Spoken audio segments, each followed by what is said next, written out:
You'll never amount to anything. The words still echoed in my mind as I stared at the screen, hardly believing what I was seeing. 4728 Maple Avenue, my childhood home, now marked in foreclosure in bold red letters.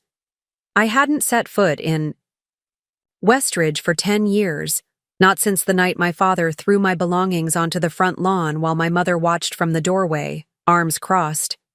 Now their house was being auctioned off to the highest bidder, and I, Aisha Thompson, had the means to become exactly that.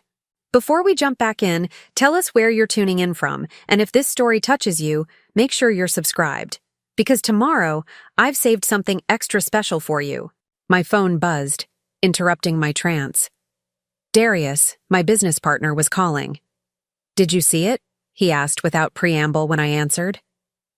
I'm looking at it right now, I replied, unable to tear my eyes from the listing. The property details claimed it needed some TLC, a realtor's gentle euphemism for the disrepair evident even in the carefully angled photos. It's a hell of a coincidence, Darius said. We've been looking for property in that area for months, and suddenly your parents' house pops up. I don't believe in coincidences, I said, scrolling through more photos. The kitchen where my mother had once slapped my college application forms out of my hands, the staircase where my father had stood, telling me I was no longer welcome when I announced my plans to pursue computer science instead of working in his failing hardware store. This feels more like, I don't know, cosmic justice? Or a business opportunity, Darius said pragmatically. The location is perfect for what we want to do. He wasn't wrong. Our tech incubator company, Nexus Innovations, had been searching for a large residential property to convert into a live workspace for young entrepreneurs, somewhere they could develop their startups without worrying about rent, exactly the kind of support I'd needed at 18 and never received. I'm going to bid on it, I said, the decision crystallizing as I spoke the words. As Nexus or personally? Darius asked, though I suspected he already knew the answer. Personally, I replied. This one's different. After hanging up, I sat back in my ergonomic chair, gazing around my corner office on the 32nd floor of downtown Seattle's most prestigious high-rise. The skyline view through floor-to-ceiling windows had once seemed like an impossible dream to a girl whose parents believed women belonged behind cash registers, not desks. Now it was just another Monday. My assistant, Zoe, knocked gently on my open door. Your 3 o'clock is here, she said. Then, noting my expression, everything okay? I minimized the real estate listing on my screen. Actually, I need to cancel the rest of my meetings today. Something's come up. Zoe, ever efficient, nodded without question. I'll reschedule. Anything else you need? Book me a flight to Chicago for tomorrow and a hotel in Westridge. I'll be gone at least 3 days. After she left, I reopened the listing and dialed a number I rarely used. My cousin Tariq answered on the 4th ring. Aisha? He sounded surprised. We spoke maybe once a year, usually on birthdays. Is everything all right? Have you heard about Uncle Nathan and Aunt Patricia's house? I asked, skipping pleasantries. A pause. Yeah, it's not good. The bank's selling it. They moved into a rental apartment last month. Why didn't you tell me? I tried to keep the accusation out of my voice. Tariq had always straddled the divide between me and my parents, maintaining relationships with both sides after the fracture. Honestly, they made everyone promise not to. Your mom especially doesn't want you to know. She says it would be humiliating if you found out how bad things have gotten. I let out a sharp laugh. Too late. I'm looking at the listing right now. Damn, Tariq muttered. Look, things have been rough for them since the big hardware chains moved in. Uncle Nathan's store finally closed for good last year. They've been living on credit cards, trying to keep up appearances. The irony wasn't lost on me. My father had thrown me out for wanting to study useless computer nonsense instead of helping save the family store. Now the store was gone anyway, and that nonsense had built me a multi-million-dollar company. "I'm coming to town tomorrow," I said. "Because of the house?" Tariq sounded wary. "I'm interested in the property," I replied, keeping my tone neutral. "Aisha." The caution in his voice was clear. "What are you planning?" "A business investment." It wasn't entirely a lie. "Do they still have the same phone number?" "Yes, but they won't answer if they see it's you calling." The bluntness stung, even after all this time. "That's fine. I prefer face-to-face conversations anyway." After ending the call, I opened my desk drawer and removed a small wooden box I kept tucked in the back. Inside was a worn house key on a faded blue keychain, the key to 47 and 28 Maple Avenue that I'd never returned. My small act of defiance on the night, everything changed.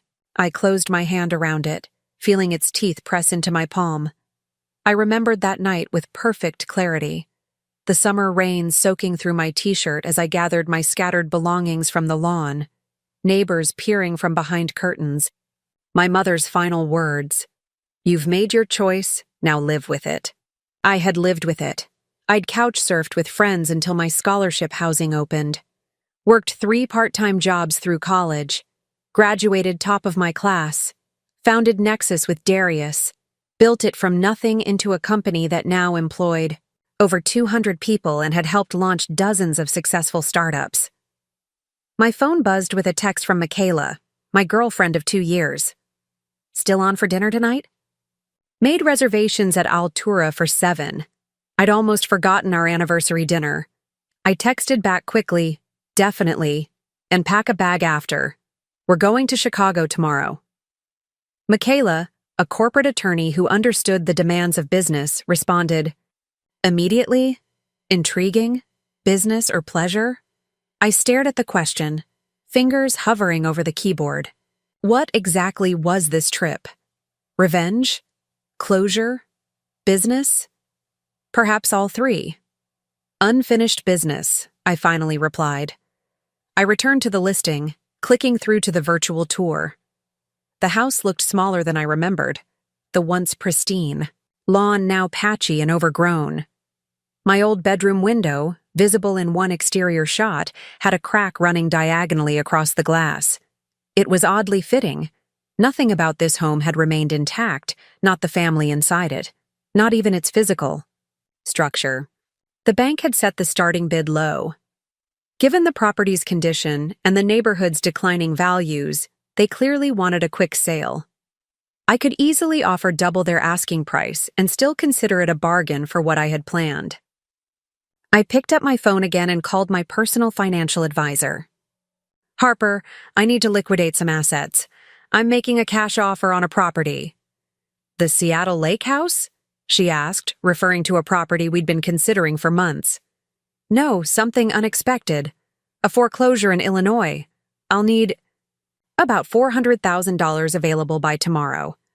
"Not a problem. Just send me the details." Harper had stopped questioning my occasional impulsive investments years ago. They usually paid off. After handling the financial arrangements, I called Darius back. "I'm flying out tomorrow," I told him. "Want company?" he offered. Darius knew my history. He'd been my college roommate's boyfriend when I was still sleeping on their couch freshman year. "Not this time, but Michaela's coming." "Good. You shouldn't face this alone." He paused. "Have you thought about what you'll say when you see them?" The question caught me off guard. I'd been so focused on the house itself, on the symbolism of purchasing it, that I hadn't fully processed the inevitability of coming face-to-face with my parents after a decade of silence. "I don't know," I admitted. Part of me wants to tell them exactly how wrong they were about me. Another part just wants to sign the papers and walk away without giving them the satisfaction of seeing me at all. "Whatever you decide, remember you're not that scared 18-year-old anymore," Darius said. "You're Aisha Thompson, CEO of Nexus Innovations, listed in Forbes's 40 Under 40. You've got nothing to prove to them. I know, I said, but the tight feeling in my chest suggested otherwise. After hanging up, I closed my laptop and gathered my things. The office could survive without me for a few days. I had bigger concerns, like what exactly I would say to the people who had discarded me a decade ago and were now about to watch me purchase the home they'd lost. As I rode the elevator down to the parking garage, I realized my hands were shaking. This wasn't just about a property acquisition or even a symbolic gesture. This was about confronting the pain that had driven me for 10 years, the desperate need to prove my parents wrong that had fueled every late night, every risk, every success. Preparing and narrating this story took us a lot of time, so if you are enjoying it, subscribe to our channel. It means a lot to us. Now back to the story. In my Tesla, I sat motionless for several minutes before starting the engine. On the dashboard screen, I pulled up a photo I rarely looked at, my high school graduation. My parents flanking me, their smiles tight and performative. It was the last time we'd been photographed together, 2 months before everything fell apart. I touched my father's face on the screen. You said I'd never amount to anything, I whispered to the image. But you were wrong about that, just like you were wrong about everything else. I started the car and headed home to pack. Tomorrow, I would return to the place where they had broken me, the place I'd rebuilt myself in opposition to, the place that, whether they knew it or not, had set me on the path to becoming exactly who I needed to be, not for them, but in spite of them. Are you sure you're ready for this? Michaela asked as our plane began its descent into O'Hare. She squeezed my hand, her lawyer's eyes studying my face with the careful attention she usually reserved for complex contracts. I've been preparing for this moment for 10 years, I replied, gazing out at the sprawling Chicago suburbs coming into view below. I just didn't know it would happen like this. Michaela's thumb traced circles on my wrist. Tell me again about that last day. She'd heard the story before, but she understood my need to process it again now, on the threshold of return. I closed my eyes, letting the memories wash over me. It was July 2013. Summer heat shimmered on the pavement as I carried the mail inside, sorting through bills and flyers. Among them was a thick envelope from the University of Illinois with my name on it. I'd applied in secret, using my after-school job money to pay the application fees. My fingers trembled as I opened it. Full scholarship, it read. My ticket out. My future. My mother found me at the kitchen table, acceptance letter in hand, tears of joy streaking my face. What's this? She'd asked, snatching the paper. Her expression changed as she read, morphing from curiosity to disgust. Computer science? We already discussed this, Aisha. You're working at the store after graduation. Mom, this is a full scholarship. Do you know how rare? Your father needs you at the store. The business is struggling. Family comes first. The hardware store, Thompson's Home Supply, had been in steady decline for years. Big box retailers had moved in, and my father, stubborn and inflexible, refused to modernize or adapt. 18-hour days and mounting debt had turned him bitter. His disappointment, seeping into every corner of our home. I can help more with a degree, I'd argued. I could build a website, create an inventory system. Your father doesn't need computer nonsense. He needs hands to stock shelves and run the register. When my father came home and learned about the scholarship, the argument escalated. Words like selfish, ungrateful, and disloyal flew across the dinner table. I'd fought back, for once refusing to shrink beneath their expectations. This is my life, I'd said. My one chance. Not while you live under my roof, my father had responded, his voice dangerously quiet. Then I won't live under your roof anymore. The words had slipped out before I could stop them, hanging in the air between us like a challenge. My father's expression had hardened, a look I'd never seen before. If that's your choice, then go. But don't expect us to support you. Don't expect to come crawling back when you fail. Nathan, my mother had interjected, momentarily startled by his vehemence. No, Patricia. She thinks she's better than us, better than the business that put food in her mouth. Let her find out how hard the world is without family. I'd stood, my ground, even as fear rippled through me. I'll take that chance. What followed still haunted my dreams. My father, storming upstairs to my bedroom, emptying drawers and closets.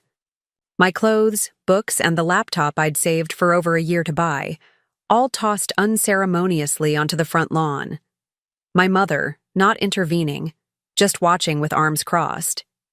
Neighbors had peered from windows and porches as I gathered my scattered belongings in the gathering dusk, shoving whatever I could into my school backpack and a single duffel bag. The rest, my childhood books, photo albums, keepsakes, I'd been forced to abandon. You've made your choice, my mother had said from the doorway, blocking my attempted re-entry. Now, live with it. I will, I'd promised, voice breaking despite my determination not to cry. And someday you'll see how wrong you were. You'll never amount to anything without us, my father had called after me as I walked away. You'll come crawling back, begging for forgiveness. But I hadn't. Not when I slept on park benches until my friend Maya's family let me stay with them until college housing opened. Not when I worked 3 part-time jobs while carrying a full course load. Not when I'd been hospitalized for exhaustion during finals week of sophomore year, with no family to visit me. Aisha. Michaela's voice pulled me back to the present as the plane touched down with a jolt. We've landed. I blinked, focusing on her concerned face. Sorry, got lost in memories. Understandable. She brushed a tear from my cheek I hadn't realized was there. For what it's worth, I think what you're doing is brave. Brave or vindictive? I asked with a wry smile. Maybe a little of both, she admitted, but you've earned the right to your feelings, whatever they are. We deplaned and collected our luggage, heading to the rental car counter. I'd reserved a sleek black Audi, not my usual practical choice, but today was about making a statement. As we drove the familiar highway toward Westridge, I filled Michaela in on the details Tariq had shared during a brief phone call that morning. My parents moved into a 1-bedroom apartment near my dad's sister. They've been telling everyone it's temporary, just until they downsize to something more manageable. Classic saving face. And they have no idea you know about the foreclosure? None. Tariq says they're mortified at the thought of me finding out. Apparently my father still tells anyone who'll listen that I'm probably struggling somewhere, unable to admit I was wrong. Michaela shook her head in disbelief. Even after seeing your name in business magazines, you're hardly keeping a low profile. I think they've convinced themselves it's a different Aisha Thompson, I said. Or that the media is exaggerating my success. It's easier than admitting they were wrong. We passed the Welcome to Westridge sign, its peeling paint and faded colors a testament to the town's economic decline. The main street looked emptier than I remembered, several storefronts vacant with for lease signs gathering dust in windows. There, I pointed as we drove past a corner building with plywood covering its display windows.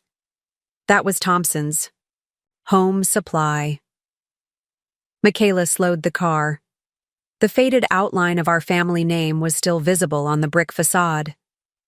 It looks like it's been closed a while, she observed. Tariq said about a year. Apparently, my dad held on way longer than made financial sense. I felt an unexpected twist of sadness. Whatever my feelings about my parents, the store had been part of my childhood. I'd stocked shelves there after school, memorized inventory codes, counted change for customers. We continued through town toward our hotel, passing my old high school and the park where I'd spent those first homeless nights. Everything looked smaller, shabbier than in my memories. At the Westridge Inn, a budget hotel that constituted the town's only accommodations for visitors, we checked into our room and I immediately opened my laptop to check my emails. The bank handling the foreclosure had confirmed receipt of my offer, significantly above asking price, with no contingencies and a 15-day closing guarantee. "They've accepted," I announced, scanning the email that had just arrived. "The property? Viewing is scheduled for tomorrow at 10 a.m. "That's fast," Michaela remarked, unpacking her suitcase with characteristic efficiency. I made sure it would be. I closed my laptop. I don't want to give my parents time to find out and interfere. Somehow. Do you think they would? I don't know what they'd do. That's the problem. These aren't the people I grew up with, not anymore. The parents I knew were strict and traditional, but not cruel. Something changed that summer. I walked to the window, looking out at the town I'd once called home. From this vantage point, I could just make out the water tower with Westridge Wildcats painted on its side, a landmark visible from almost anywhere in town. "What changed?" Michaela asked, coming to stand beside me. "Money problems, mainly. The store was failing. Bills piled up. They started fighting at night when they thought I couldn't hear. My father drank more, worked longer hours for diminishing returns. My mother grew bitter, blaming everyone but themselves. They needed a scapegoat, and when I chose education over family obligation, I became one." My phone buzzed with a text from Tariq. "Heard you're in town. Coffee tomorrow?" I replied quickly. "Busy morning. Late lunch at Riverside Cafe? 2 p.m.? His response came immediately. "See you there. Be careful, Aisha. Town's small." He didn't need to elaborate. In Westridge, with its population of just under 9,000, news traveled fast. My presence wouldn't stay secret for long. "We should get some rest," I told Michaela. "Tomorrow's going to be intense." As I prepared for bed, another text came through.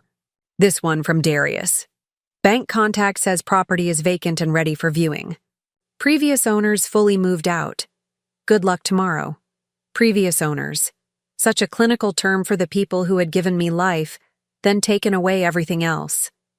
I lay awake long after Michaela fell asleep, staring at the popcorn ceiling of our hotel room. Tomorrow, I would stand in the house where I'd grown up, where I'd once felt safe, where I'd ultimately been rejected. I would walk those rooms as a potential buyer, not a daughter. The symmetry was almost too perfect. My parents had cast me out when I was at my most vulnerable, and now I had the power to purchase their home when they were at theirs. The question that kept me awake wasn't whether I would go through with it, but what doing so would cost me emotionally. And whether, after all this time, that price might still be too high. The morning of the property viewing dawned bright and cool, sunlight streaming through the thin hotel curtains. I'd been awake for hours, reviewing the offer documents and preparing for what lay ahead. Beside me, Michaela stirred. "Have you slept at all?" she asked, eyeing the coffee cups littering the small desk where I sat. "Enough," I lied, running a hand through my hair. "The bank representative called. She's meeting us at the house at 10. Michaela checked her watch. "That gives us time for a real breakfast at least." We found a diner on Main Street, a greasy spoon that had been there since I was a child. I hesitated before entering, scanning the parking lot for familiar vehicles. "We don't have to eat here," Michaela said, noting my apprehension. "No, it's fine. The food's good." I pushed open the door, the bell jangling overhead. Inside, not much had changed. Red vinyl booths lined the windows, a scratched counter stretched along one wall, and the air smelled of bacon and coffee. A few early patrons glanced up as we entered, their gazes lingering a beat too long on unfamiliar faces. We slid into a booth near the back, and I kept my head down, studying the laminated menu I already knew by heart. The waitress, a woman in her 50s I didn't recognize, brought water and took our orders without any sign she knew who I was. Just as I was beginning to relax, a voice called from across the diner. Aisha? Aisha Thompson, is that you? My stomach dropped. I looked up to see Mrs. Hendricks, my former high school English teacher, approaching our table with a wide smile. She'd aged, her formerly dark hair now streaked with gray, but her keen eyes were the same. Mrs. Hendricks, I said, standing to accept her enthusiastic hug. It's been years. What a wonderful surprise. She held me at arm's length, examining me. You look fantastic. I heard you were doing well out west. I introduced her to Michaela, buying time while I considered how much to reveal. Are you in town visiting your parents? Mrs. Hendricks asked, her expression growing concerned. I heard about the store closing. Such a shame after all those years. Actually, I'm here on business, I replied carefully. Just a quick trip. Well, I'm sure they'll be thrilled to see you regardless. I run into your mother at the grocery store occasionally. She doesn't say much, but mothers always miss their children. I nodded non-committally, unsure how to respond. Did my mother miss me? Had she ever mentioned me to others in town? Or had I been erased from family narratives, a disappointing chapter best forgotten?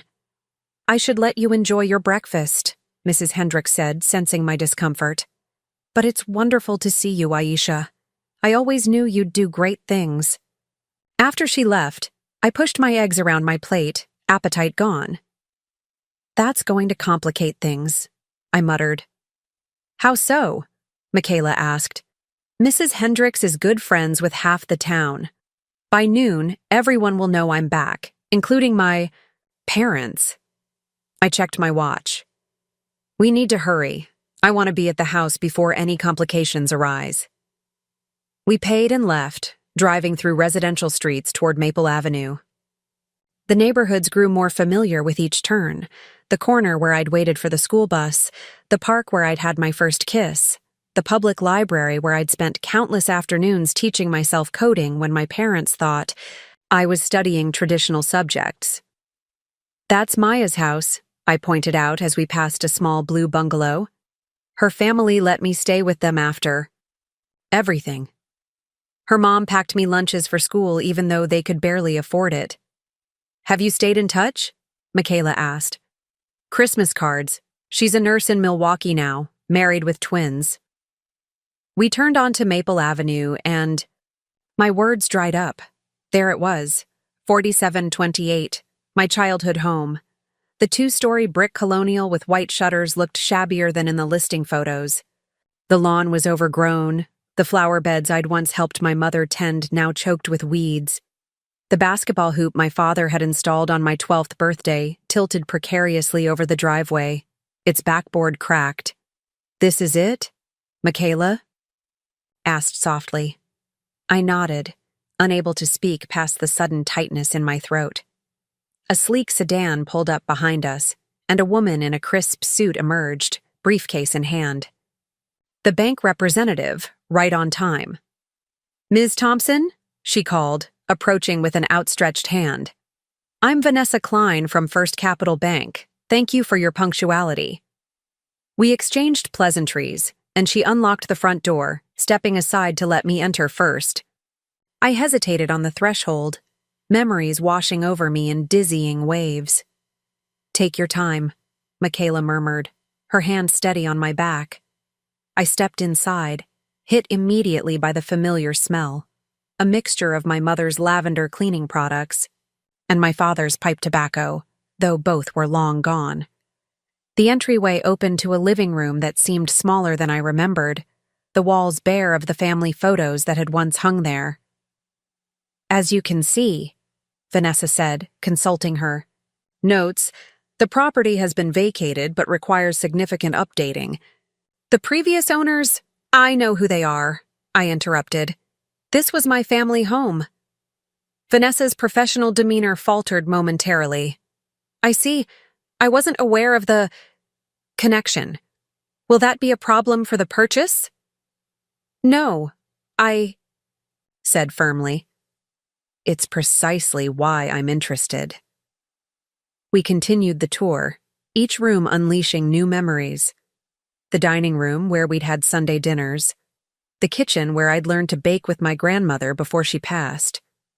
My parents' bedroom, now empty of furniture but still bearing the floral wallpaper my mother had cherished. And finally, my old room at the end of the hall. I pushed the door open slowly, bracing myself. It was completely transformed. The walls, once painted the pale blue I'd chosen at 13, were now a stark white. The built-in bookshelf where I'd displayed my academic trophies had been removed, leaving rectangular patches of uneven paint. The space had been converted to a home office, though the desk and filing cabinets were gone, leaving only mounting brackets on the walls. "They erased me," I whispered, running my hand along the windowsill where I'd once kept a row of small plants. "What do you mean?" Michaela asked. After I left, they converted my room immediately, removed any trace I'd ever lived here. Vanessa cleared her throat awkwardly. "If you'd like some privacy to inspect the property, I can wait downstairs." I nodded gratefully, and she retreated, leaving Michaela and me alone in the empty room. "Are you okay?" Michaela asked once we were alone. I expected to feel, I don't know, satisfaction, vindication, standing in their empty house, knowing I'm about to buy it. I sat on the floor, leaning against the wall where my bed had once been.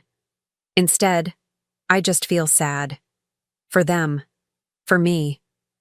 For all the years wasted on pride and stubbornness. Michaela sat beside me, taking my hand. "It's not too late, you know, to reach out, to try for reconciliation." I shook my head. "You don't understand. They didn't just kick me out. They erased me, removed every trace that I existed. Who does that to their child?" Before she could answer, my phone buzzed with a text from Tariq. "Emergency. Parents know you're in town. Saw Mrs. Hendricks at grocery store. They're looking for you." A second text quickly followed. "They know about the house too. Someone at the bank told them. They're furious." Damn it. I showed Michaela the messages. This is exactly what I was afraid of. "What do you want to do?" I stood, brushing dust from my pants. "Finish the viewing, sign the papers. I didn't come all this way to back down now." We rejoined Vanessa downstairs, where I tried to focus on the practical details, inspection reports, closing costs, property taxes. But my mind kept returning to Tariq's warning. My parents were looking for me. After 10 years of silence, they wanted to find me. Not for reconciliation, but because they were furious. Some things never changed. As we concluded the tour, on the back patio, my phone rang. Unknown number, but with the local area code. I declined the call. "Everything looks in order," I told Vanessa. "I'd like to proceed with the offer as discussed."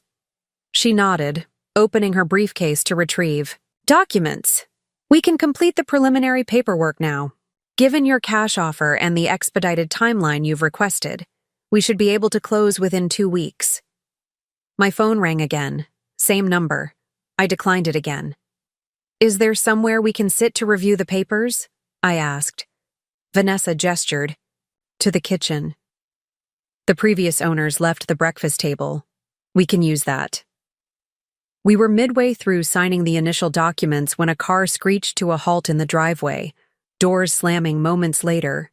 Michaela glanced out the window, her expression tightening. "Aisha," she said quietly, "I think your parents are here."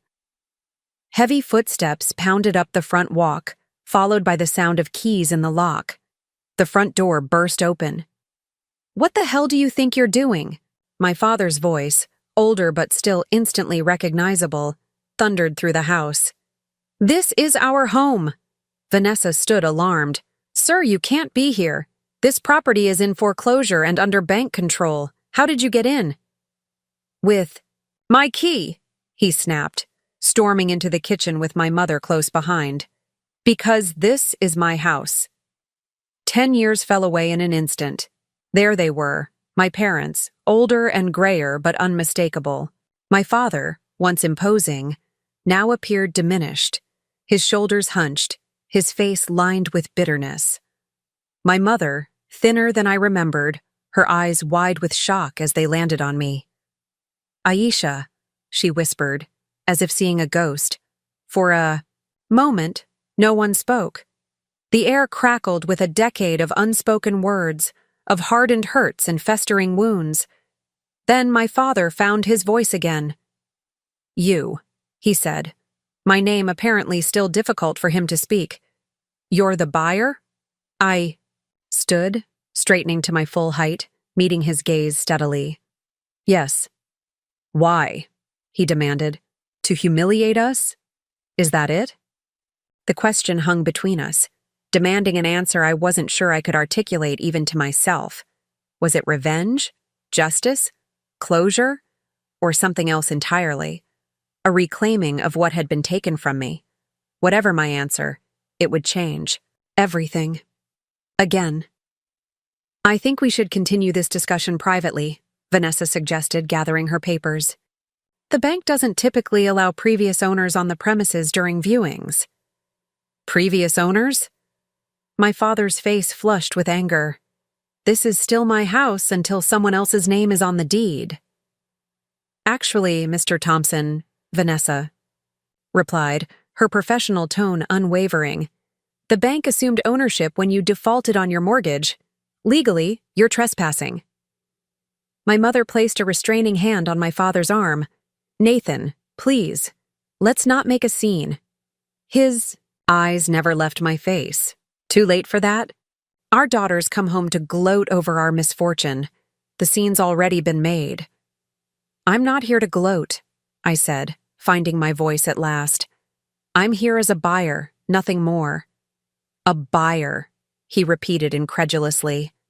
"And of all the houses in all the world, you just happen to choose ours? You expect us to believe that?" Michaela stepped forward, extending her hand. "I'm Michaela Washington, Aisha's partner. Perhaps we could all sit down somewhere and discuss this calmly." My mother looked from Michaela to me, a flicker of something. Surprise? Disapproval? Crossing her face before she composed herself. "There's a coffee shop on Main Street," she suggested. "Riverside Cafe," I said automatically. "I know it." It had been my sanctuary during high school, a place to study away from my father's constant demands for help at the store. "I need to return to the bank," Vanessa interjected. "Ms. Thompson, shall we reschedule the rest of our paperwork?" "No need," I replied, keeping my gaze steady on my father. "I've seen everything I need to see. I'll sign the documents this afternoon." As planned. My father made a dismissive sound. "Still as stubborn as ever." "I learned from the best," I countered. Vanessa excused herself awkwardly, promising to meet me at the bank at 3:00. Once she left, the four of us stood in uncomfortable silence in the kitchen where we'd once shared family meals. "We should go," my mother finally said. "We're parked behind you anyway." The drive to the cafe was tense, with my parents following, close behind our rental car. Michaela kept glancing in the rearview mirror, concern etched on her face. "Are you sure about this?" she asked. "We could still back out, head to the airport." "And what? Run away again?" I shook my head. I didn't come this far to leave without answers. "What answers are you looking for exactly?" I considered the question as we pulled into the cafe parking lot. "I want to know if they ever regretted what they did, if they ever looked for me, if they even know what happened to me after they threw me out." Inside Riverside Cafe, little had changed. The same mismatched furniture, local artwork on the walls, and scent of fresh-baked pastries.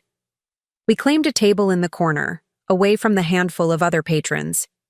My parents entered moments later, my father scanning the room before spotting us. They approached slowly, almost reluctantly, and took the seats across from us. A waitress appeared, cheerfully oblivious to the tension at our table. "Welcome to Riverside. Can I get you started with some drinks?" We ordered coffees, and awkward silence fell until the beverages arrived.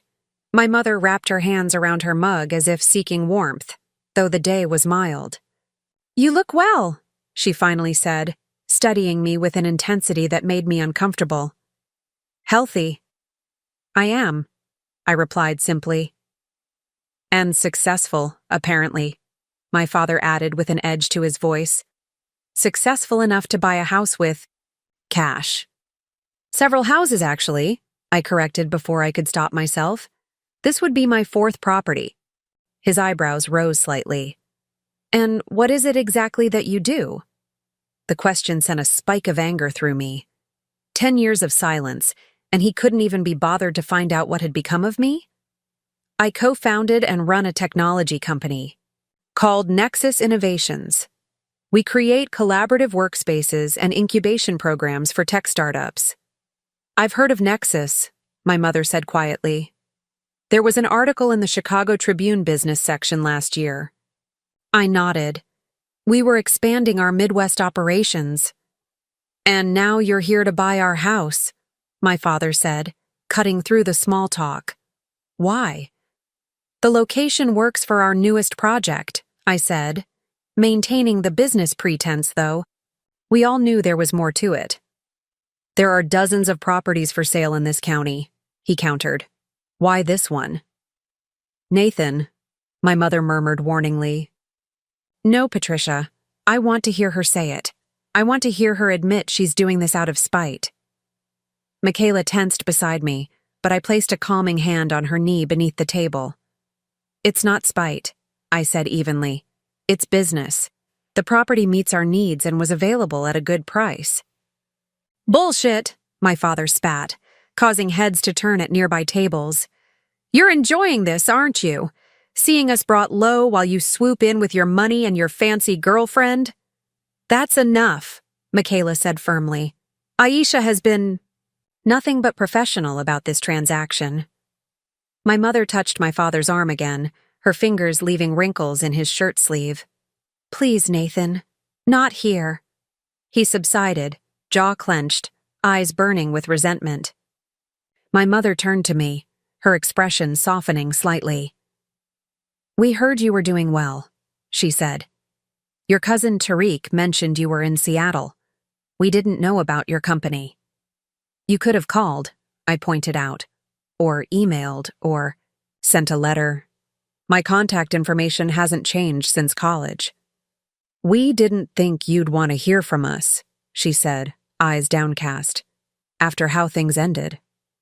"How things ended," I repeated incredulously. "You mean after you watched Dad throw my belongings on the lawn and told me I'd made my choice? After 10 years of complete silence?" "You never reached out either," my father countered. "I was 18. You were my parents. It was your job to protect me, not discard me because I wanted an education instead of working in a failing business." The cafe had grown quiet, other customers pretending not to listen while obviously straining to catch every word. Michaela placed a gentle hand on my back, reminding me to breathe. "Perhaps we should discuss this somewhere more private," she suggested. My mother nodded gratefully. "Our apartment isn't far." "No," I said firmly. "I have a meeting with the bank at 3. We finish this here." My father leaned forward, lowering his voice. "What exactly do you want from us, Aisha? An apology? Forgiveness? What?" It was the question I'd been asking myself since seeing the listing. What did I want? Vindication? Justice? Some admission that they'd been wrong about me? "I want to understand," I said finally.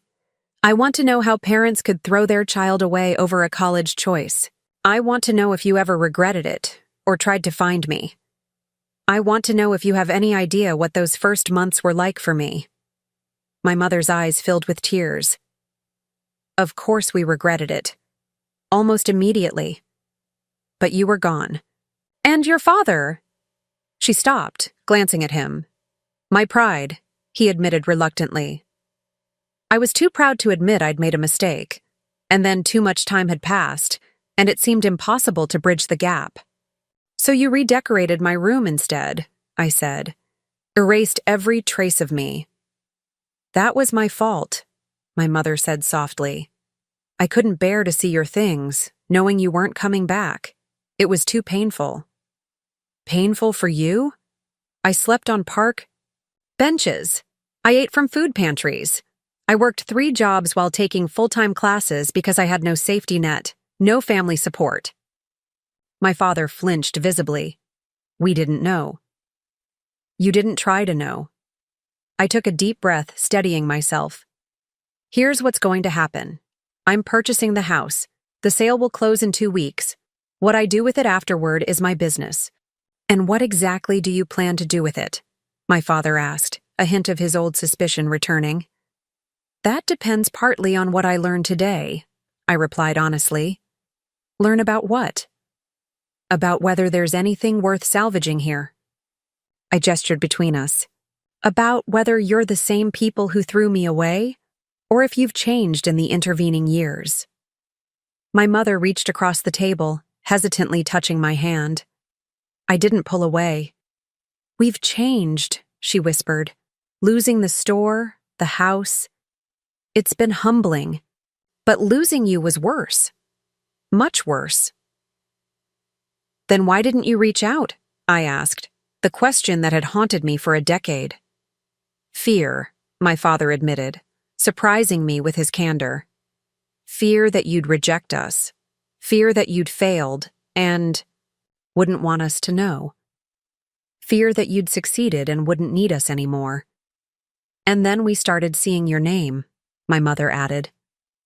First in a small technology blog Tariq showed us, then in larger publications. We realized you'd done exactly what you said you would, exactly what we said you couldn't.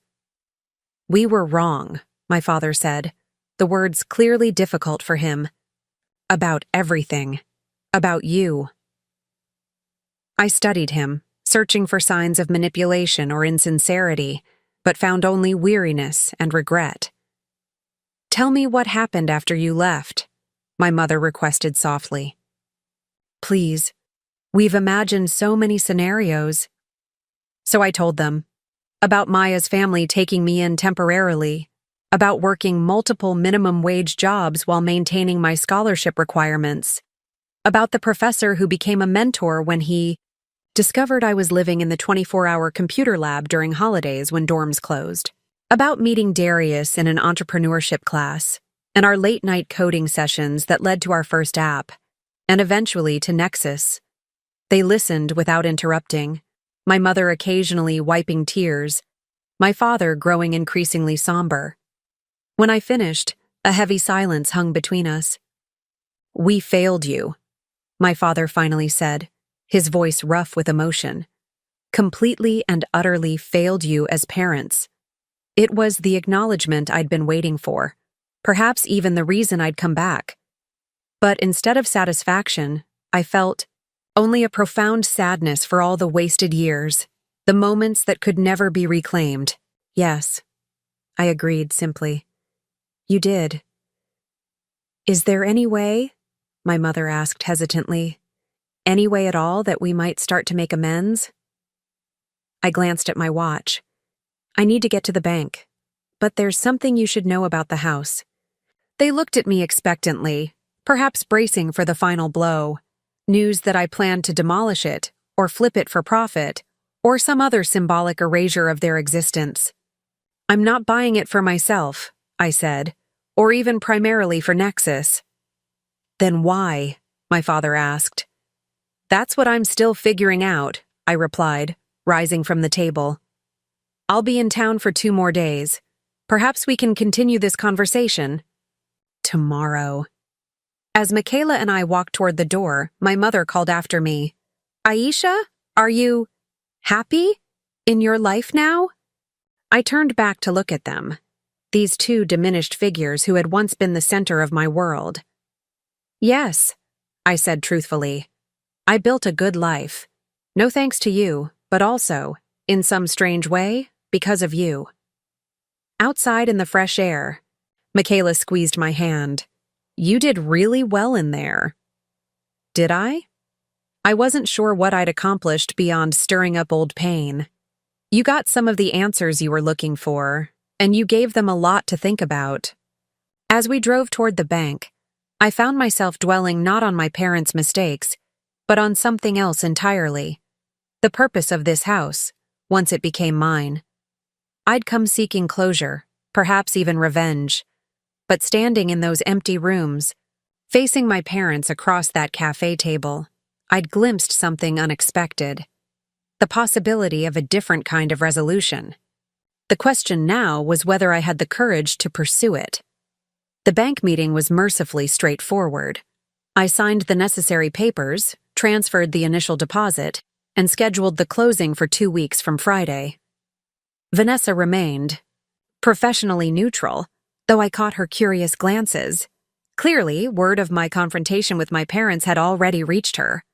"Congratulations, Ms. Thompson," she said as we concluded our business. "The property is officially under contract." I nodded, feeling strangely hollow despite achieving exactly what I'd come for. "Thank you for your efficiency." Outside the bank, Michaela checked her messages while I stared unseeing at the town square across the street, where a bronze statue of Westridge's founder stood amid carefully tended flower beds.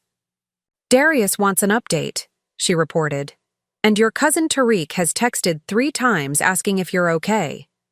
I'll call Darius from the hotel. As for Tariq..." I hesitated. I still want to meet him, but I'm not up for more family drama. Today. "Too late," Michaela murmured, nodding toward a figure hurrying across the square toward us. "I think that's him now." Tariq approached, his familiar gait bringing an unexpected lump to my throat. We'd been close once, more like siblings than cousins, sharing secrets and dreams throughout childhood. "Aisha," he called, slightly out of breath as he reached us. "I've been looking everywhere for you." "Hey, Tariq." I introduced him to Michaela, watching his face for signs of judgment or surprise. There were none, just the same open acceptance that had characterized our relationship since childhood. "I heard about what happened at the house," he said without preamble. "Are you okay?" "News travels fast," I remarked dryly.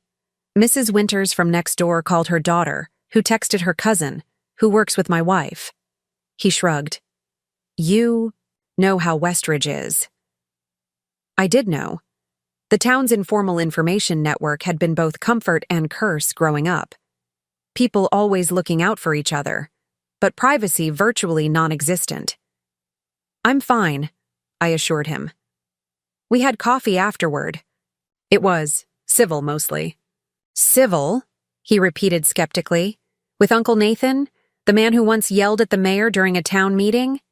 "He's different now," I admitted reluctantly. Subdued. "Losing everything will do that to you," Tariq said.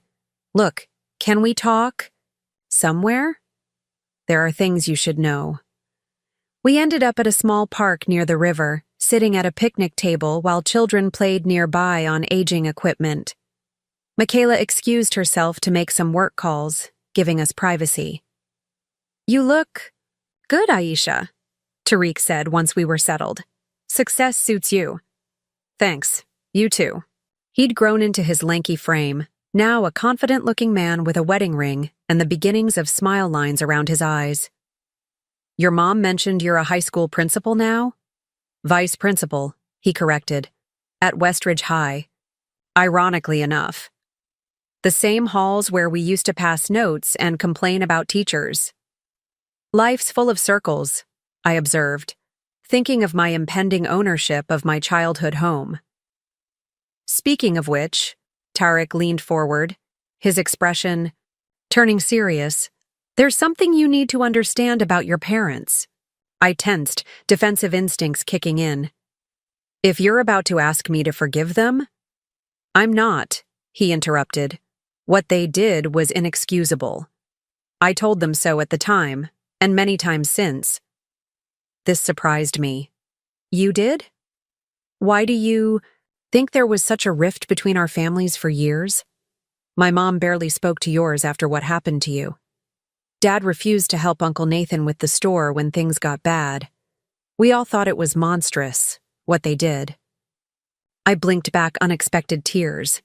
I didn't know that. How could you? They isolated themselves, wallowing in their pride and stubbornness. He sighed. But something changed after the store closed. It was like watching a man's entire identity collapse. Your father had defined himself by that business for 30 years. When it failed, something in him broke. Are you asking me to feel sorry for him? The edge in my voice was unmistakable. No, I'm giving you context. After the bankruptcy, he sank into a depression so severe we worried about his safety. Your mother finally insisted he see someone, get medication. It helped, but it also forced him to confront a lot of things he'd been avoiding, including what he'd done to you. I processed this information, trying to reconcile it with the bitter man who'd raised me and the subdued figure I'd encountered. Earlier, he said they regretted it, that they were too afraid to reach out. That's partially true, Tariq acknowledged. But there's more. About 6 months ago, he drafted a letter to you. Spent weeks on it, according to your mother. He finally mailed it to your old college address, the only one he had. My heart skipped. I never received any letter. It came back marked no longer at this address. He took it as a sign that the door was permanently closed. Tariq reached into his jacket pocket. Your mother kept a copy. She gave it to me last Christmas, in case I ever had contact with you. He handed me an envelope, my name written in my father's distinctive slanted handwriting. I stared at it, afraid to open it in public where my reaction might be witnessed by strangers. Why are you telling me this now? I asked. Because you're buying their house, Aisha. That's a major statement, whether you admit it or not. I need to know if you're doing it to help them or hurt them, because they're in a fragile state. I'm not trying to hurt anyone, I said defensively. Then what are you trying to do? Because from the outside, it looks like revenge. The directness of his question caught me off guard. What was I trying to do? The answer had seemed so clear when I first saw the listing. But now, I don't know anymore, I admitted. Initially, maybe it was about proving something, showing them I succeeded without them. But being back here, seeing them today, it's more complicated than I thought. Tariq's expression softened. Family usually is. They're not really my family anymore, I pointed out. They gave up that right a decade ago. Maybe. But they're still the people who raised you for 18 years. That connection doesn't just disappear, no matter what happened afterward. I turned the envelope over in my hands, tracing my name with a fingertip. Have you read this?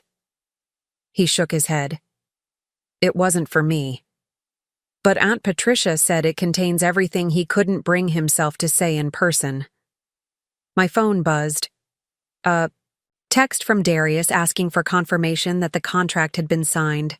Business continued, regardless of personal drama. I should get back to the hotel, I said, rising from the bench. Michaela and I have dinner plans. With your parents? Tariq asked hopefully. No, business associates. This wasn't entirely true, we had no plans at all, but I needed space to process everything I'd learned. Will you read the letter? He persisted. I don't know, maybe. I tucked it into my bag, both wanting and dreading to know its contents. Tariq walked me back to where Michaela waited. Before we parted, he hugged me tightly, the familiar scent of his cologne triggering memories of happier times. Whatever you decide about the house, about your parents, I'm here, he said. I should have been there for you back then. I'm sorry I wasn't. You were 19 yourself, away at college, I reminded him. It wasn't your responsibility. Still, family should stick together. He stepped back, studying my face. You were always the strongest of us, Aisha. The smartest, too. But don't let old wounds dictate your future. You've already proven them wrong 1,000 times over. As Michaela and I walked back to our rental car, she asked, "What was that about? You seem shaken." I showed her the envelope. Apparently, my father wrote to me months ago. The letter was returned undelivered. "Are you going to read it?" I don't know if I want to give him the satisfaction of being heard after all this time. She unlocked the car, considering my words. Maybe it's not about giving him satisfaction. Maybe it's about giving yourself information to make a decision you won't regret. Back at the hotel, I sat on the bed while Michaela showered, staring at the envelope as if it might bite. Finally, taking a deep breath, I carefully opened it and unfolded the pages inside. Dear Aisha, I've started this letter 100 times over the years, always discarding my efforts as inadequate. How does a father apologize for destroying his relationship with his daughter? What words could possibly convey the depth of my regret, my shame, my endless self-recrimination? The simple truth is this: I was wrong. Wrong to prioritize a failing business over your dreams. Wrong to let my pride and fear dictate my actions. Wrong to punish you for your ambition and independence. Qualities I should have celebrated instead of feared. That summer night, the worst of my life, I acted out of panic and wounded pride. The store was failing. Bills were mounting. The future I'd planned was crumbling, and instead of adapting, I lashed out at the person who least deserved it: you. There is no excuse, but perhaps some context will help you understand, if not forgive. My father abandoned our family when I was 12. I swore I would never be like him, that I would build something lasting, something that would provide security for my family. The store became my identity, my proof that I was a better man than he had been. When you chose a different path, it felt like rejection. In my warped thinking, I convinced myself you were abandoning the family just as my father had abandoned his. It was irrational. It was unfair. It was unforgivable. I have followed your career from afar, through news articles and snippets from those brave enough to mention your name to me. Your success has been both my greatest joy and my deepest shame. Joy that you have achieved so much, shame that I tried to prevent it and have no right to take pride in it. The store is gone now. The house will follow soon. I have failed at the very thing I sacrificed our relationship to preserve. The irony is painful, but deserved. I don't expect forgiveness. I don't deserve it. But I wanted you to know that not a day has passed that I haven't regretted my actions. Not a success I've heard about that hasn't filled me with bittersweet pride. Not a holiday or birthday that hasn't been hollow without you. Your mother feels the same, though she expresses it differently. She keeps a scrapbook of every article mentioning you or your company. She has followed your journey silently, afraid that reaching out would only cause you more pain. If you've read this far, thank you for that small kindness. If you choose never to respond, I will understand. I surrendered the right to be in your life through my own actions. But know this: you were always enough. The failure was never yours. It was mine, entirely mine. With deepest regret and enduring love, Dad, I read the letter twice, then a third time, emotions churning too chaotically to process. The handwriting grew unsteady toward the end, as if he'd been struggling to maintain composure. When Michaela emerged from the bathroom, she found me still sitting motionless on the bed, the pages spread beside me. "That bad?" she asked softly. "That honest," I replied, my voice distant even to my own ears. "I don't know what to do with this, Michaela. It's the apology I've been waiting 10 years to hear. And now that you've heard it? I don't know. If it changes anything, the damage is done. We can't go back." She sat beside me, picking up the letter with a questioning look. I nodded permission, and she read it quickly, her lawyer's eyes scanning for nuance and sincerity. "He's not asking for anything," she observed when she finished. Not forgiveness, not money, not even a response. That suggests genuine remorse, not manipulation. Or good strategy, I countered. Dad was always a shrewd negotiator. Perhaps, but people change, especially after significant loss. She returned the letter to me. The question isn't whether this changes the past. It's whether it might influence your plans for the future, specifically for that house. I nodded slowly, an idea beginning to crystallize, one that had been forming since our confrontation at the cafe. Not the vindictive plan I'd initially fantasized about, nor a simple business transaction, but something that might address old wounds while creating something new and meaningful. I need to make some calls, I said, reaching for my phone. Starting with Darius. As I waited for him to answer, I glanced again at the letter, at the signature. Dad, not your father or Nathan. It was the name I'd called him for 18 years before he became a stranger, now offered again like a tentative bridge across a chasm of hurt and regret. Whether I would cross that bridge remained uncertain. But for the first time in a decade, I could at least see the possibility of a path forward, one that didn't require forgetting the past, but might allow for building something different on its foundation. Just like the house that now, at least on paper, would soon be mine. It's ambitious, Darius said after I finished outlining my idea. His voice sounded tinny through the phone's speaker, which sat on the hotel desk between Michaela and me. But I think it aligns perfectly with our mission. The financials work, I confirmed, scanning the spreadsheet I'd hastily created.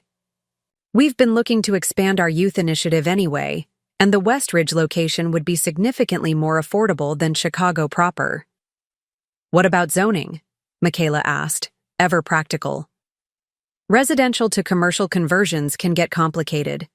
I checked the county records, I replied. The neighborhood is zoned mixed use, and there's precedent for similar conversions within a half-mile. You've done your homework, Darius noted, a smile evident in his voice.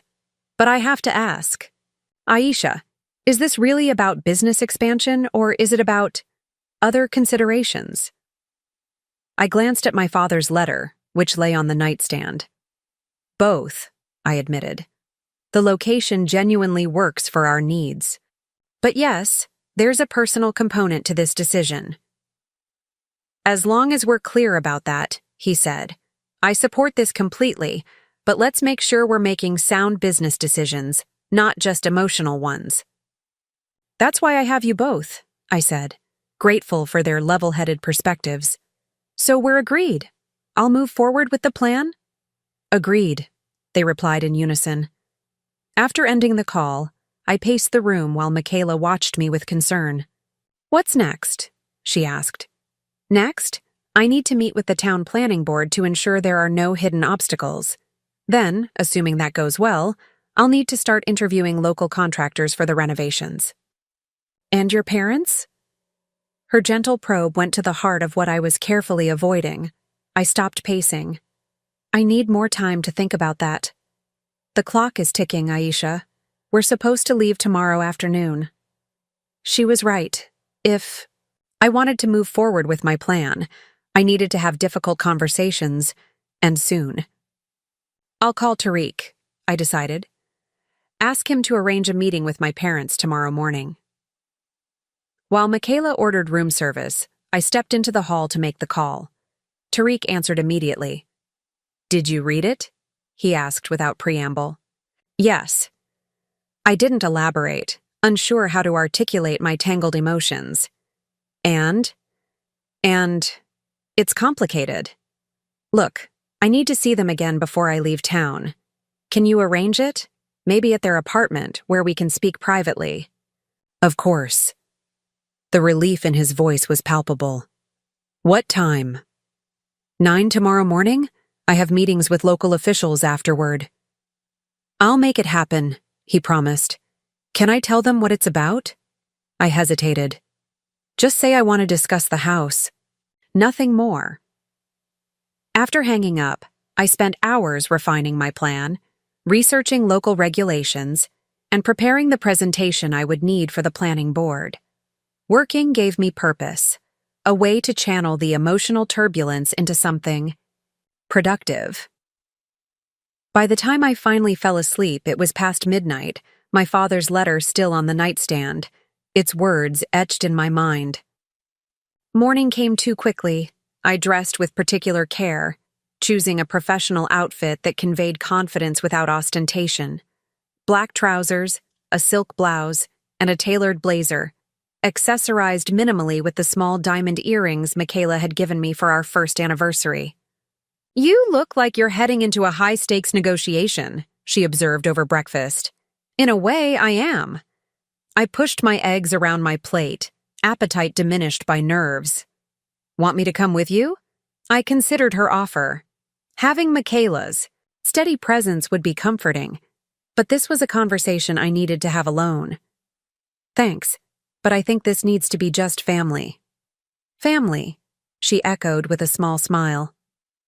"That's the first time you've referred to them that way since we arrived." "Old habits," I muttered, though we both knew it was more than that.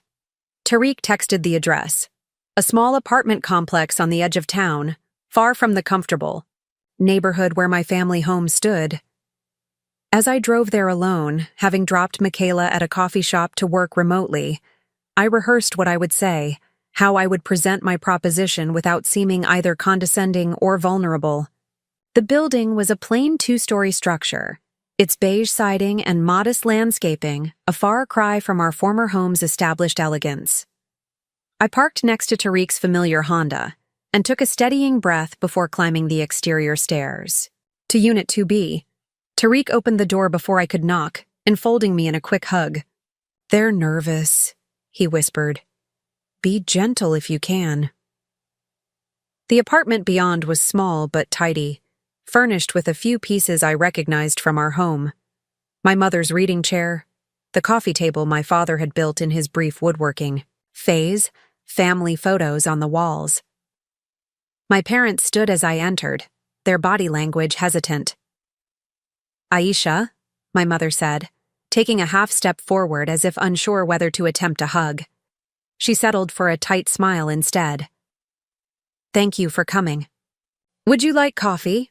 my father asked, formal as if addressing a stranger. "Please," I replied, grateful for the familiar ritual that might ease the initial awkwardness. We settled in the small living room, my parents on the sofa, Tariq and I in adjacent armchairs. The coffee my father served came in mismatched mugs, one of which, ironically, bore the University of Illinois logo. "Tariq said you wanted to discuss the house," my mother began tentatively. "Yes." I set down my mug, gathering my thoughts. "First, I want to acknowledge that I received your letter." I glanced at my father, whose eyes widened slightly. "Tariq gave it to me yesterday." "I see."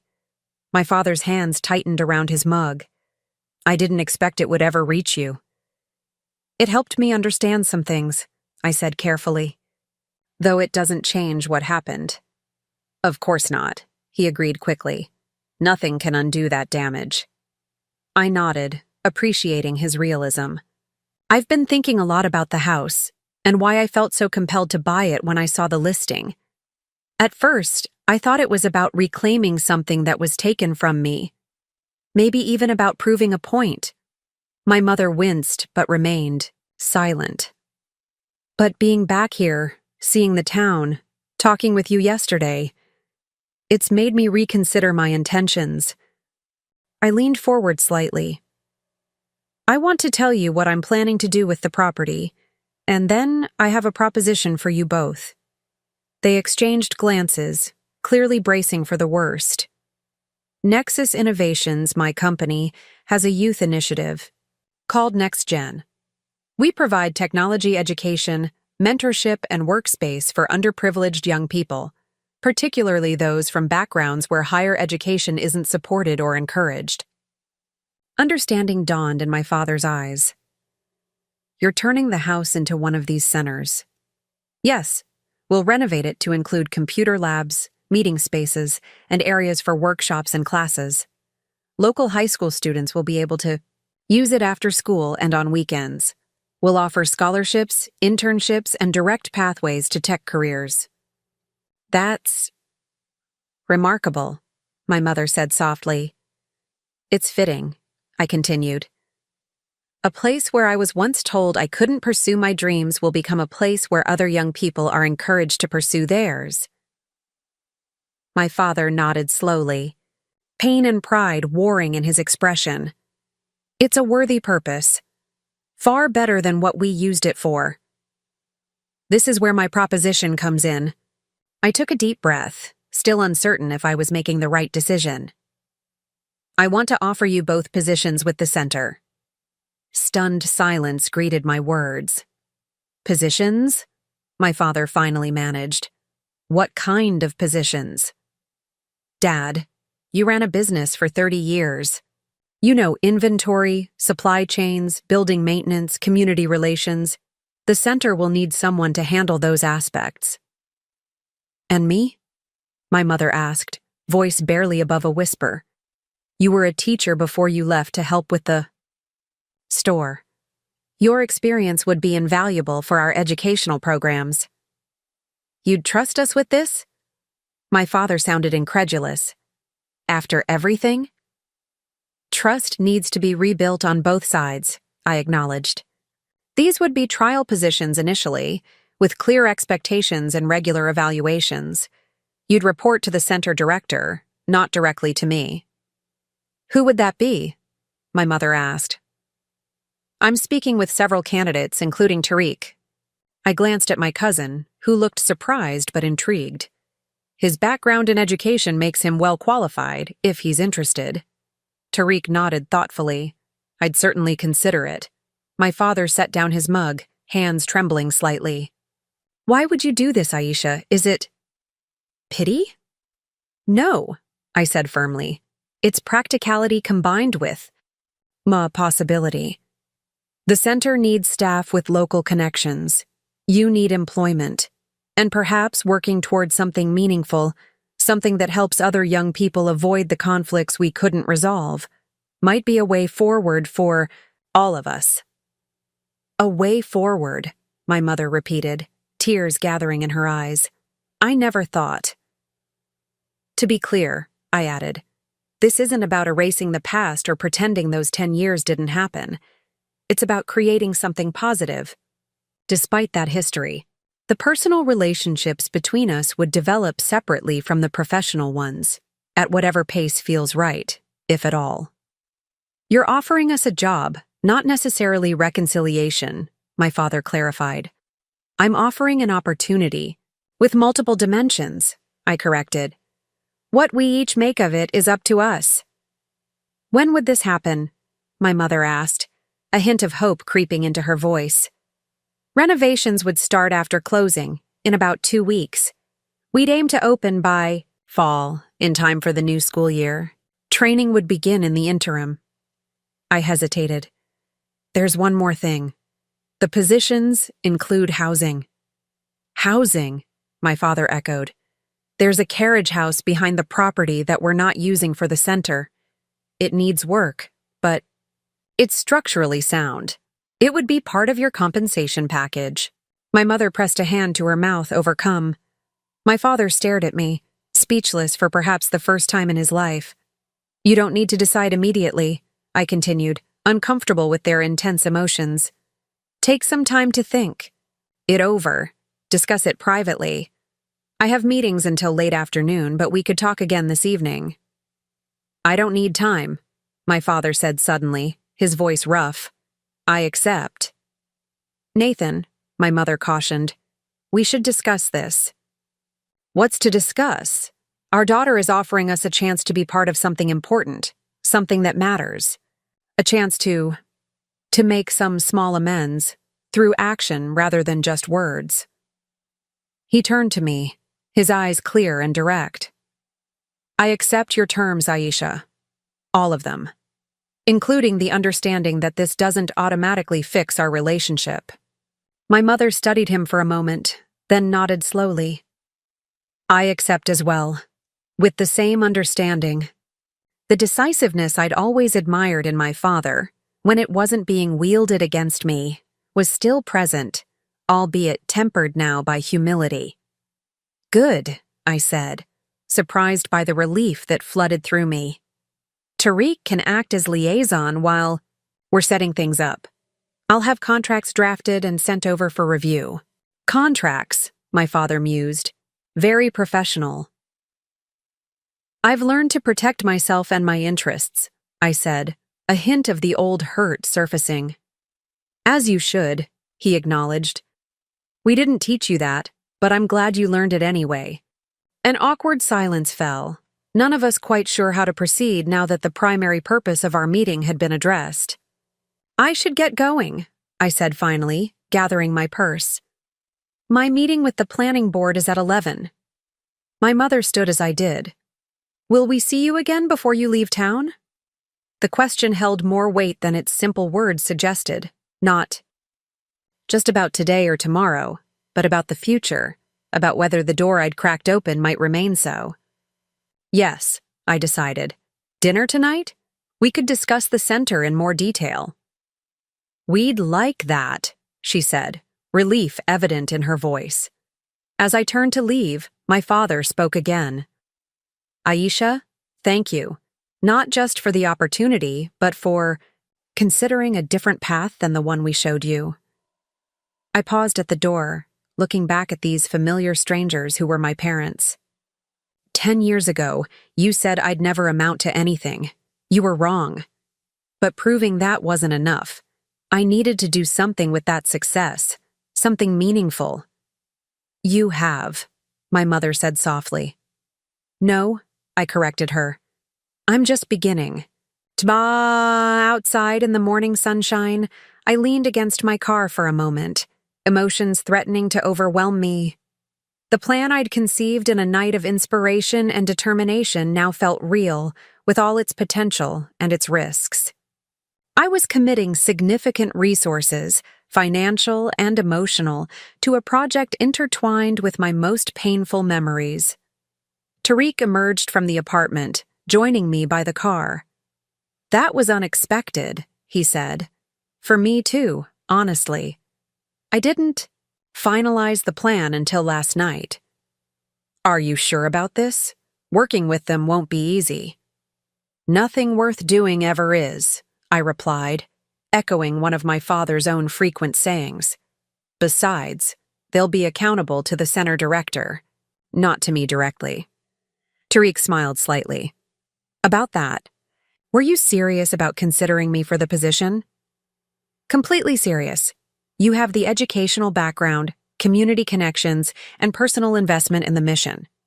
Plus, you're one of the few people who understands all the complex dynamics at play." "I'd want to finish the school year at Westridge High," he cautioned. "That's another 6 weeks." "That timeline works perfectly with our renovation schedule." I checked my watch. "I really do need to get to that planning board meeting. Can you give me a reading on how they took all this after I left?" He considered for a moment. "Shocked, grateful, wary. Your father is worried it's some kind of test they'll inevitably fail. Your mother is already making plans for educational programs. Both of them seem afraid to hope too much." "That's understandable. What about you, Aisha? What are you hoping for out of this?" It was the question I'd been asking myself since conceiving the plan. Professionally, a successful expansion of our youth initiative into a community that needs it. Personally? I shrugged. "I'm not sure yet. A resolution of some kind, I suppose. Not forgetting or erasing the past, but finding a way to build something new alongside it." "That sounds healthy," Tariq observed. "More healthy than I might have managed in your position." I smiled wryly. "Don't give me too much credit yet. The hard part's still ahead." As I drove toward the town hall for my meeting, I felt a curious lightness despite the complexity of what lay ahead. The strategy I devised wasn't perfect, and its success wasn't guaranteed. But it offered something I hadn't expected to find on this trip. A path forward that honored both the pain of the past and the possibilities of the future. Whether that path would lead to genuine reconciliation remained to be seen. But for the first time in a decade, I was willing to find out. The planning board meeting went more smoothly than I anticipated. Westridge, like many small Midwestern towns, had been losing population and businesses for years. My proposal to bring a technology education center, with its jobs, educational opportunities, and potential to attract visitors, was met with enthusiasm bordering on desperation. "This is exactly the kind of investment Westridge needs," said Harold Winters, the board chairman, after I finished my presentation. "Young people leave for cities like Chicago because there's nothing for them here. This could help change that narrative." The board voted unanimously to approve the preliminary plan, pending standard inspections and permit applications. As I gathered my materials, several members approached to introduce themselves, including a woman about my age who looked vaguely familiar. "Aisha Thompson," she said, extending her hand. "I'm not sure if you remember me. Brooke Ellison? We were in AP chemistry together." The name clicked. "Of course. You won the state science fair senior year." She smiled, pleased I remembered. "That feels like a lifetime ago. I'm the town's economic development officer now. This project of yours? It could be transformative for Westridge." "That's the goal," I replied. "Word travels fast here," she continued, lowering her voice. "People are talking about you buying your parents' house. Some think it's a revenge play." I tensed. "And what do you think?" "I think you're too smart for something that petty." She handed me her business card. "Call me if you encounter any roadblocks. I want to see this succeed." Outside the town hall, I checked my phone to find multiple text messages from Michaela. Darius called. "Board approved additional funding for Westridge project. Got us dinner reservations at Antonio's for tonight. Private room. Asked if you wanted to invite your parents. Your mother just came into the coffee shop. She's 2 tables away and hasn't seen me. What should I do?" The last message had come only 10 minutes ago. I replied immediately. "Introduce yourself if it feels right. I'm heading there now." When I arrived at the coffee shop, I found Michaela and my mother deep in conversation at a corner table, heads bent together over what appeared to be architectural sketches. They looked up as I approached, an odd pairing that somehow seemed natural despite the circumstances. "Aisha," my mother greeted me, eyes bright with excitement. "Michaela's been showing me the plans for similar centers in Seattle and Portland. They're remarkable." "She's had some excellent suggestions for the educational spaces," Michaela added, her expression conveying that my mother had surprised her in a positive way. I slid into the empty chair, unsure how to navigate this unexpected alliance. "I just came from the planning board. We got preliminary approval." "That's wonderful news," my mother said. "I've been telling Michaela about the local school system, the challenges they face with technology education." The eager way she leaned forward, the animated gestures as she spoke.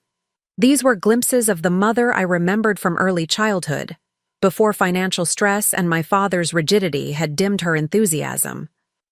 The woman who had once taught 3rd grade with passion before leaving to help save the failing hardware store.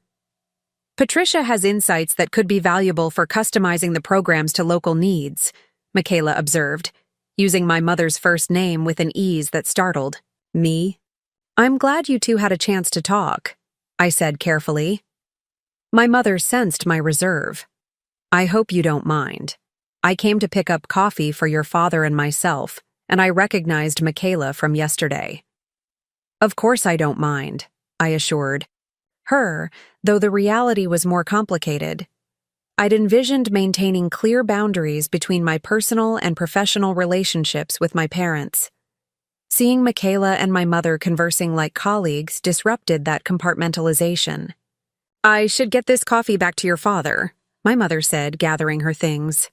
"He's at the apartment, making calls about the carriage house. He thinks it needs a new roof before winter." "Already planning renovations?" I asked, both amused and disconcerted by his presumption. You know your father. Always looking ahead. To the next project.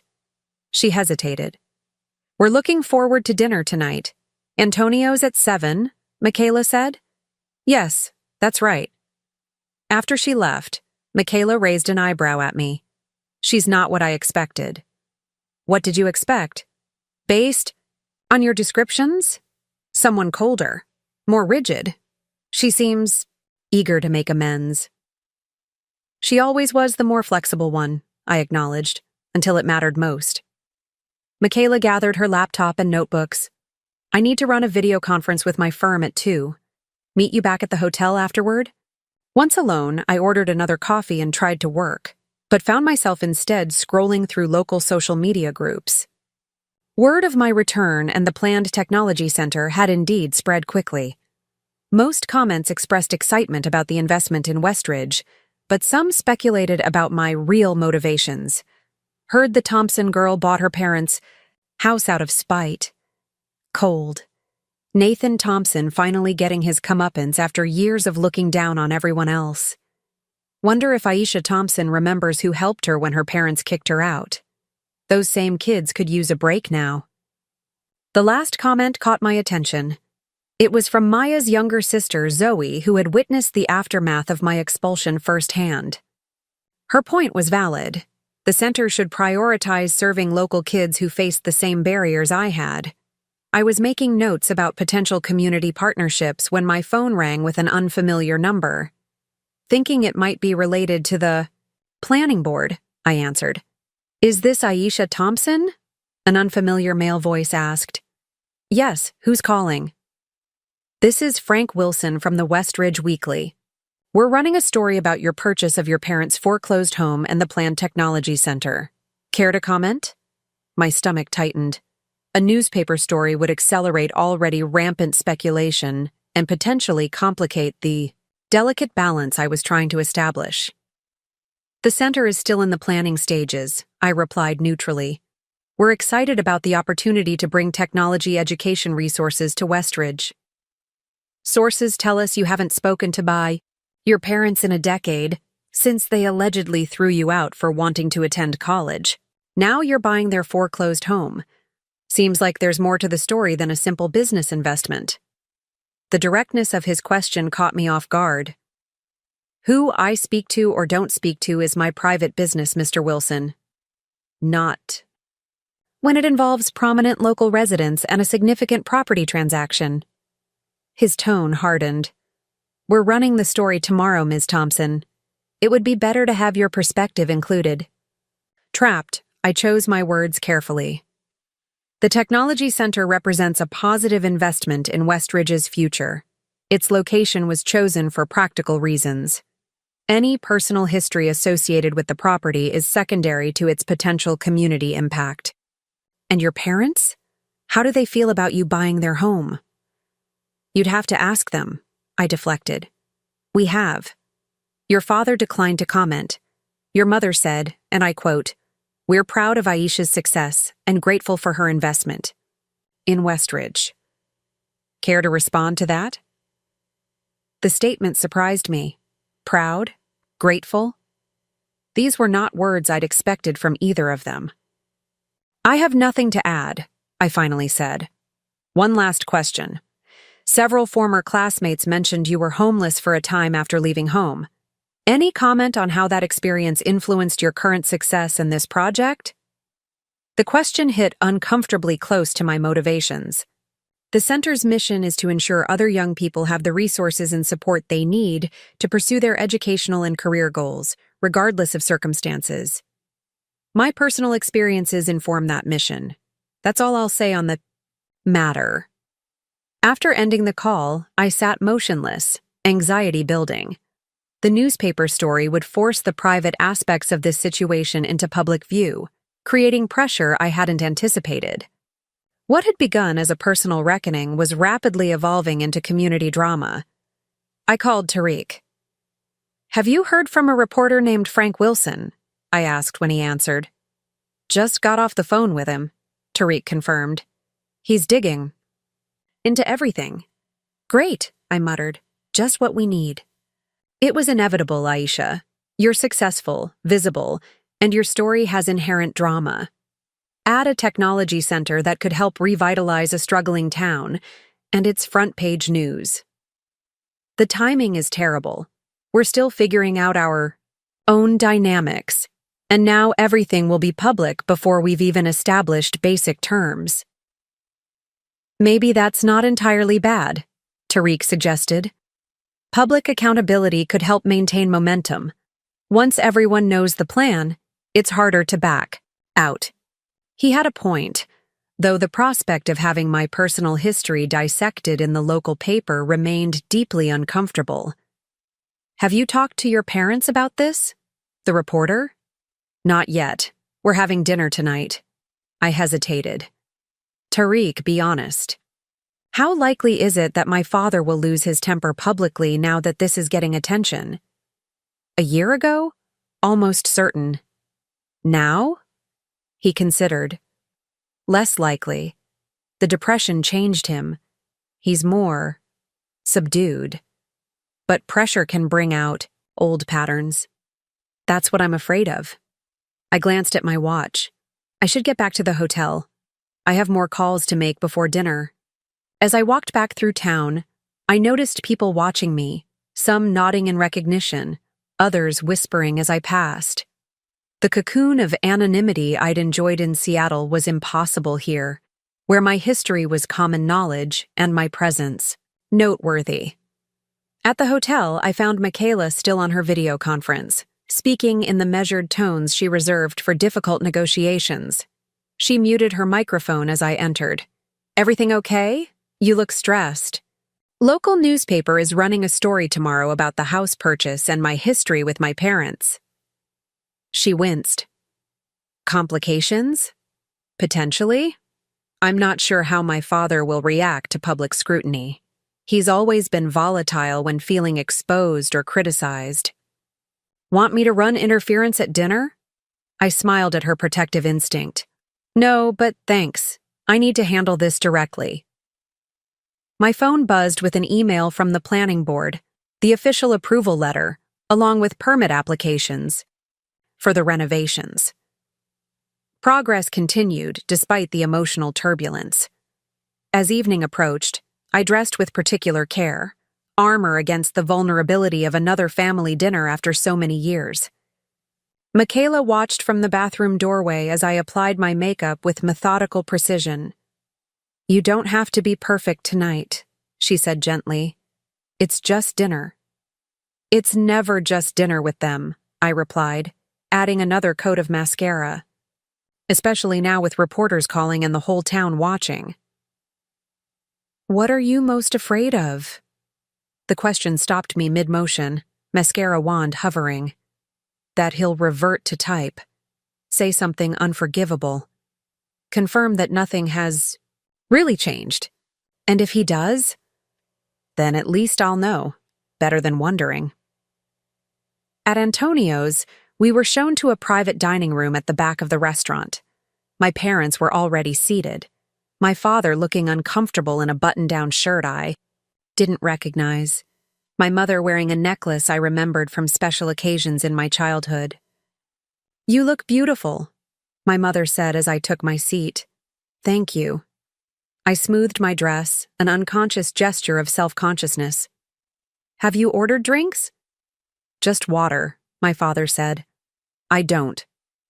He trailed off, then started again. I stopped drinking. After the store closed. Part of the, recovery process.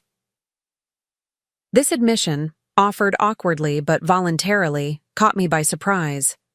Alcohol had been a consistent presence in our home, my father's evening whiskeys progressing from one to several as business pressures mounted. That's good, I said, unsure how to respond more meaningfully. The waiter arrived, breaking the tension as we ordered drinks and appetizers. Once he departed, my father leaned forward. A reporter called me today. Frank Wilson from The Weekly. Me too, I acknowledged. They're running a story tomorrow. He asked some pointed questions. My father's jaw tightened, a familiar precursor to anger that made me tense instinctively. But instead of erupting, he took a deep breath. I declined to comment. Didn't trust myself not to say something. Regrettable. I appreciated your mother's statement, I said, turning to her, about being proud and grateful. She reached across the table, stopping just short of touching my hand. It's the truth, though I understand why you might doubt that. The reporter asked about my housing situation after I left. My father flinched visibly. What did you tell him? The truth, that it informs the center's mission. A heavy silence fell, the weight of unspoken history pressing down on the elegant table setting. We didn't know, my mother finally said, voice barely audible. About the park benches, the food pantries. We thought you'd gone straight to college housing. Would it have mattered if you'd known? The question escaped before I could temper it. Yes, my father said firmly, surprising me. Despite what you might believe, we weren't monsters. Stubborn, prideful, wrong, but not intentionally cruel. It felt cruel, I said quietly. Being abandoned by the people who were supposed to protect me. It was cruel, he acknowledged, the admission clearly difficult. Unforgivably so. We've had 10 years to recognize that. The waiter returned with drinks, oblivious to the emotional current running beneath our polite thanks.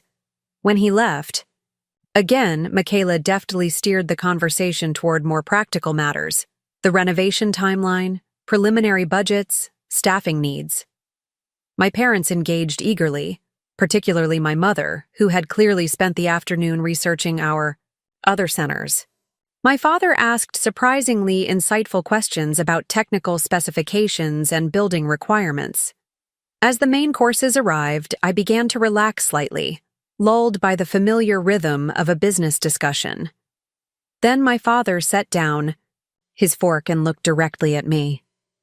There's something you should know before this newspaper article comes out, he said. Something that might explain, though not excuse, what happened 10 years ago.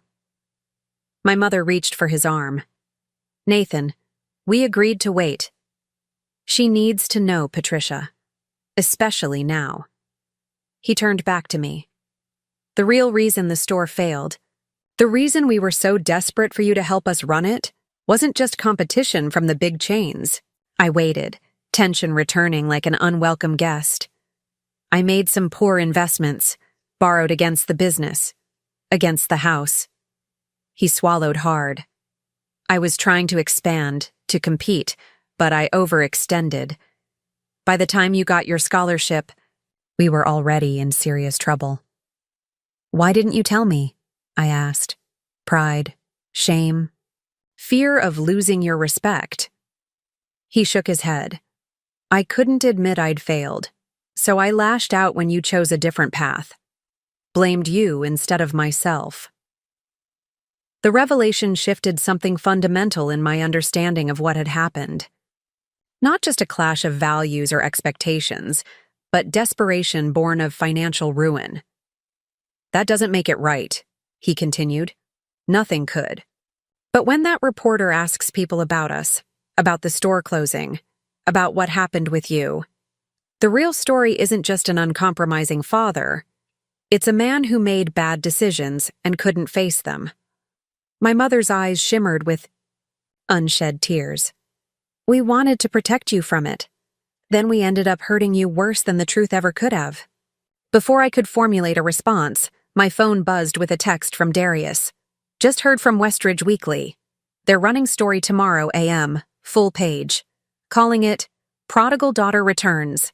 Tech Success Story Brings Innovation to Hometown. They're painting it as redemption narrative.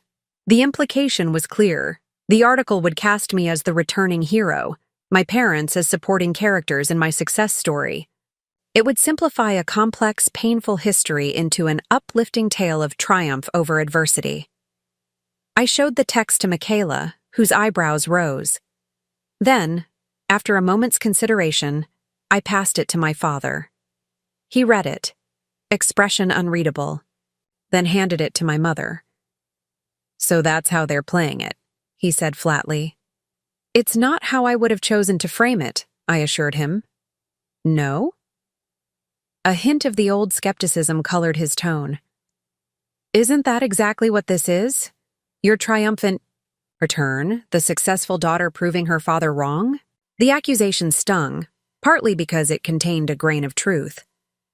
"That's not what the center is about. Isn't it?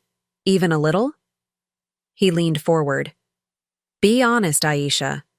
When you saw our house in foreclosure, wasn't there a moment of satisfaction?" "Nathan," my mother cautioned, "no, I want to know. Because if we're going to work together, if we're going to try to build something new, we need honesty.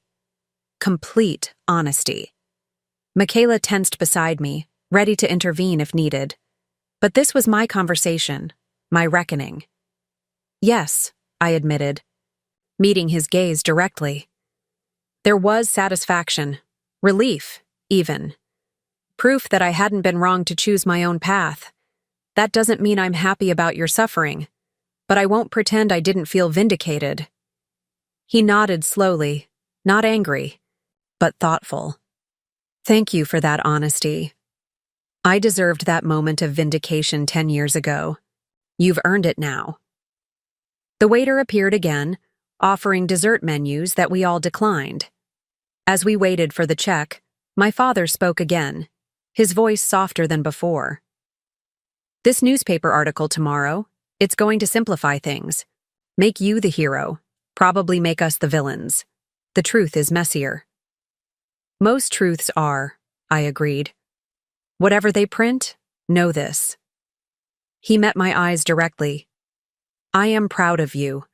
Not just your success, but your resilience, your character. The fact that you're trying to create something positive here instead of just walking away, which you had every right to do." Coming from him, the man who had once told me I'd never amount to anything, these words carried a weight that threatened to overwhelm me. I nodded, not trusting myself to speak. Outside the restaurant, the night air cool against my flushed skin, my mother hugged me briefly before they departed. My father hesitated, then extended his hand, which I shook. A formal gesture, but a point of contact nonetheless. As Michaela and I walked back to our hotel, she asked, "How are you feeling about tomorrow? The article, the public attention?" I considered the question, sorting through the tangle of emotions. Exposed, uncertain, but also ready, maybe, to have it all out in the open. "And your parents? Do you believe what your father said about being proud of you?" The streetlights cast our shadows long on the sidewalk, overlapping and then separating as we walked. I believe he believes it now. Whether that belief withstands public scrutiny, the stress of working together, the inevitable tensions ahead. I shrugged. That remains to be seen. "You're taking a significant risk," she observed, "professionally and personally." "The best investments usually are risky," I replied, echoing another of my father's business maxims. "But they're calculated risks, based on careful assessment." "And what does your assessment tell you about this one?" I thought about my parents at dinner, my father's painful honesty, my mother's hopeful engagement, about Tariq's willingness to consider directing the center, about the town's need for exactly the resources we could provide. That it's worth trying, I finally said. That creating something new might be better than just proving them wrong. As we reached the hotel, my phone buzzed with another text. From Tariq this time. "Reporter sent me advance copy of article. It's actually balanced, acknowledges family conflict, but focuses on center's potential impact. Your father comes off as flawed but redemptive. You might be surprised." I showed Michaela the message, feeling an unexpected lightness. Maybe this won't be the disaster I feared. She smiled, squeezing my hand. The difference between a disaster and an opportunity is often just perspective. "Now you sound like a motivational poster," I teased. I must be spending too much time with tech entrepreneurs, she countered, making me laugh. Inside our room, I found myself drawn to the window, looking out at the small town that had shaped me, for better and worse. Tomorrow its residents would read about my return, form opinions, take sides. The private pain and tentative reconciliation we'd begun would become public property, subject to scrutiny and judgment. But perhaps that publicity would also create accountability, as Tariq had suggested. Perhaps seeing our story through others' eyes would help us all recognize what was at stake. Not just a business venture or family drama, but the chance to transform failure into opportunity, hurt into healing. It was a risk worth taking. A calculated investment in possibility. And for the first time since seeing that real estate listing on my computer screen, I felt not just vindication or satisfaction, but hope. Cautious, but genuine. Hope that what had been broken might yet be rebuilt into something stronger, if not the same. The morning of our departure, I woke before sunrise, anxiety propelling me from troubled sleep. Careful not to disturb Michaela, I slipped from bed and made coffee using the hotel room's single-serve machine. With the first bitter sip warming my hands, I opened my laptop to check the Westridge Weekly's website. There it was, prominently displayed on the homepage, Prodigal Daughter Returns, Tech Success Story Brings Innovation to Hometown. Beneath the headline was a photo I didn't remember being taken. Me standing on the town hall steps after the planning board meeting, looking confident and professional. The subtitle read, After 10-year absence, Aisha Thompson returns to transform family home into technology center. Taking a deep breath, I began to read. The article was surprisingly nuanced. Frank Wilson had done his research, interviewing former teachers, classmates, and neighbors to piece together both my departure and the trajectory of my career since. He referenced the family conflict that led to my leaving town, but didn't sensationalize it, instead focusing on how that experience had informed my company's mission to support young people in pursuing technology careers. My father was quoted, briefly, his words carefully measured. Aisha has achieved everything through her own determination and talent. We're grateful she's chosen to bring those resources back to Westridge. My mother's contribution was more extensive, explaining the educational programs planned for the center with genuine enthusiasm. There was no mention of their working for the center, suggesting they'd kept that arrangement private for now. Most encouraging was the community response. Local educators expressed excitement about the opportunities the center would provide their students. Business owners anticipated the economic boost from visitors and new jobs. Even my old boss at the grocery store, where I'd worked part-time in high school, recalled me as always ambitious, always thinking bigger than Westridge. The article concluded with a quote from Tariq. This technology center represents not just an investment in Westridge's economy, but in its young people. It's about creating opportunities that might keep our brightest talents here, building our community's future. Scrolling to the comments section, I braced for negativity, but found largely positive reactions. A few respondents questioned my motives or referenced old town gossip about my departure, but they were quickly countered by supportive voices. This seems good, Michaela said from behind me, reading over my shoulder as she sipped her own coffee. Surprisingly so, I agreed. I was expecting something more sensational. Small towns can surprise you, especially when you're offering something they desperately need. My phone buzzed with a text from Tariq. Have you seen it? Not bad, right? Before I could respond, another message appeared. This one from my father. Fair article. Still okay for us to meet you at the airport? This was unexpected. We'd planned to say our goodbyes last night, leaving early this morning without further interaction. The prospect of my parents coming to the small regional airport to see us off, a normal family ritual that had never been part of our experience, felt strangely significant. What do you think? I asked Michaela, showing her the text. It's up to you, she said. But it seems like a positive gesture. I typed back, flight's at 11:20. If you want to meet at 10, there's a coffee shop near security. His response came immediately. We'll be there. As we packed our belongings, my phone continued to buzz with notifications, emails responding to the article, messages from old classmates who'd seen it, a particularly enthusiastic note from Brooke.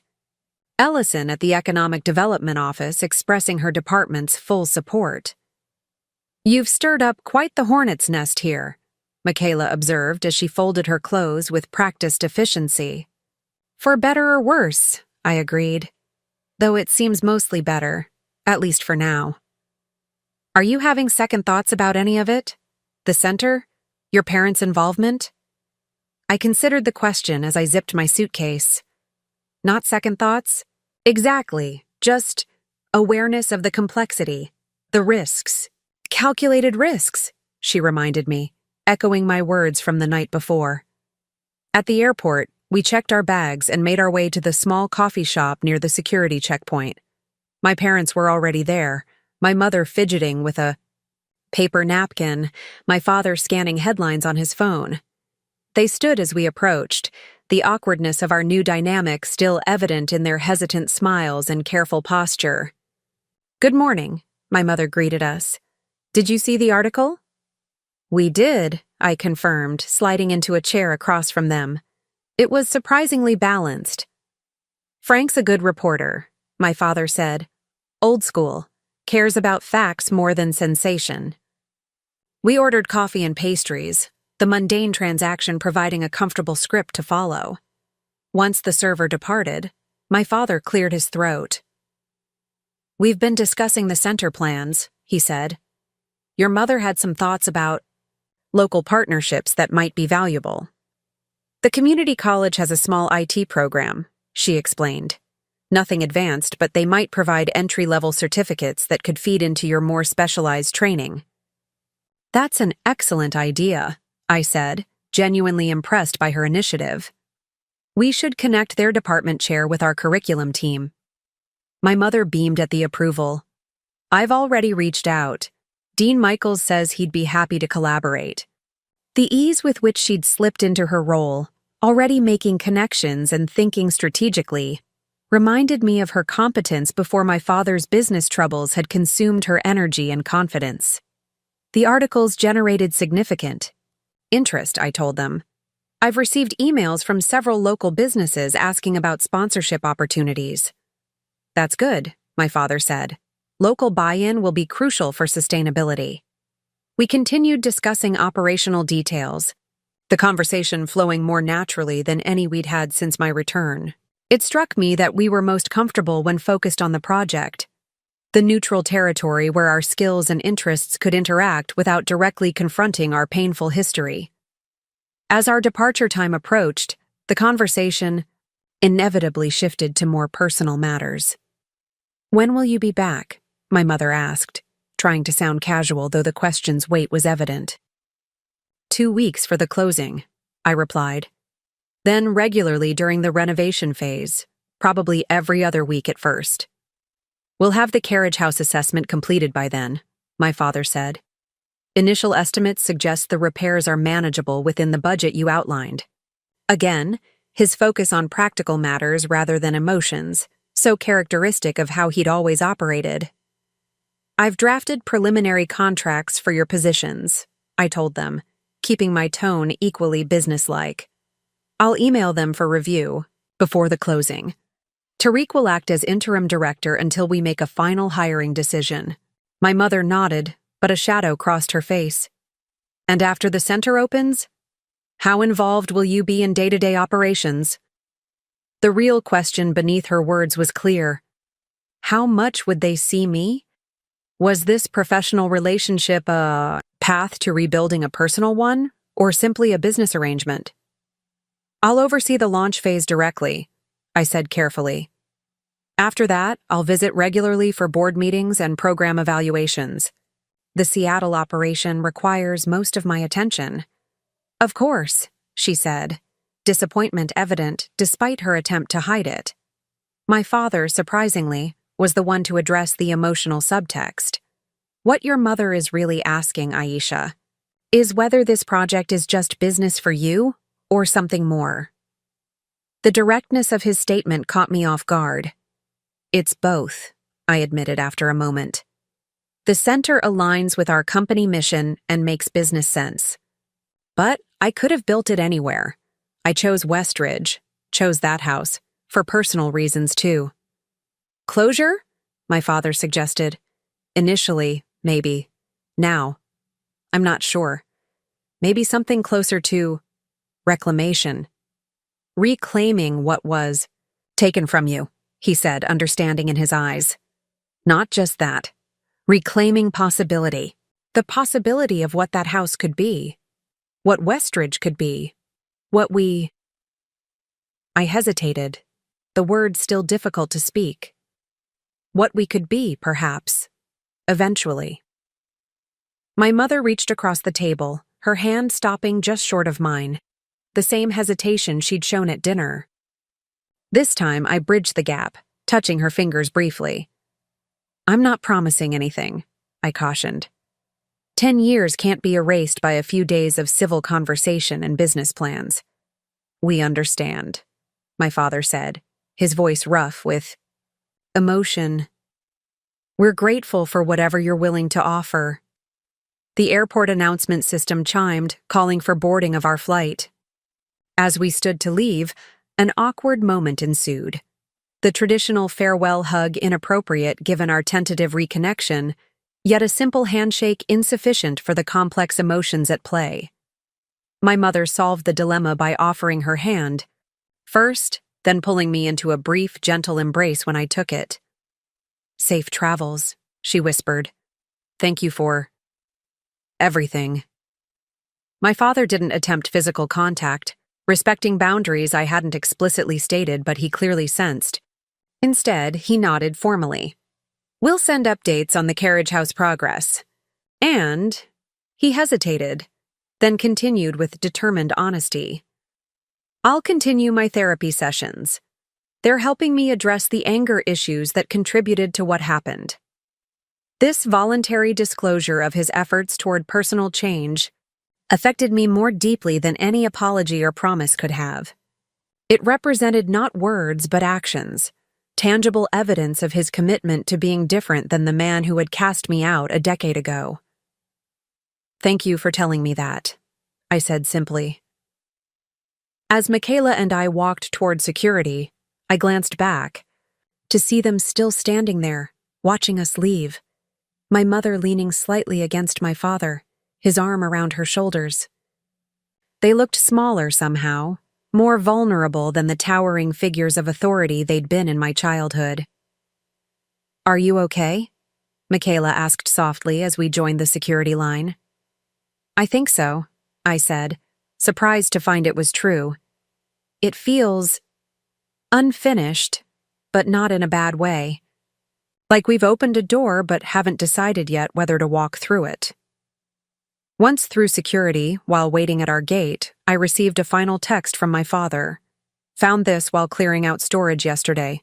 Thought you might want it. For the center. Attached was a photo of my high school robotics team trophy, the one I'd won senior year for a programmable prosthetic hand prototype. I'd been forced to leave it behind in the hasty evacuation of my belongings. They kept it, I texted Michaela, who was getting coffee nearby. All this time, they kept it. She returned, handing me a cup. Is that significant?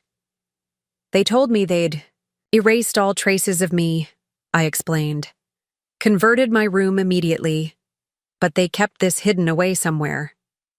Maybe they couldn't bear to part with everything, she suggested. On the plane, as we gained altitude, I watched Westridge recede. Below us, the town square, the school, the river, and somewhere among the residential streets, the house that had been my childhood home, then the site of my greatest trauma, and now the focus of my most ambitious project.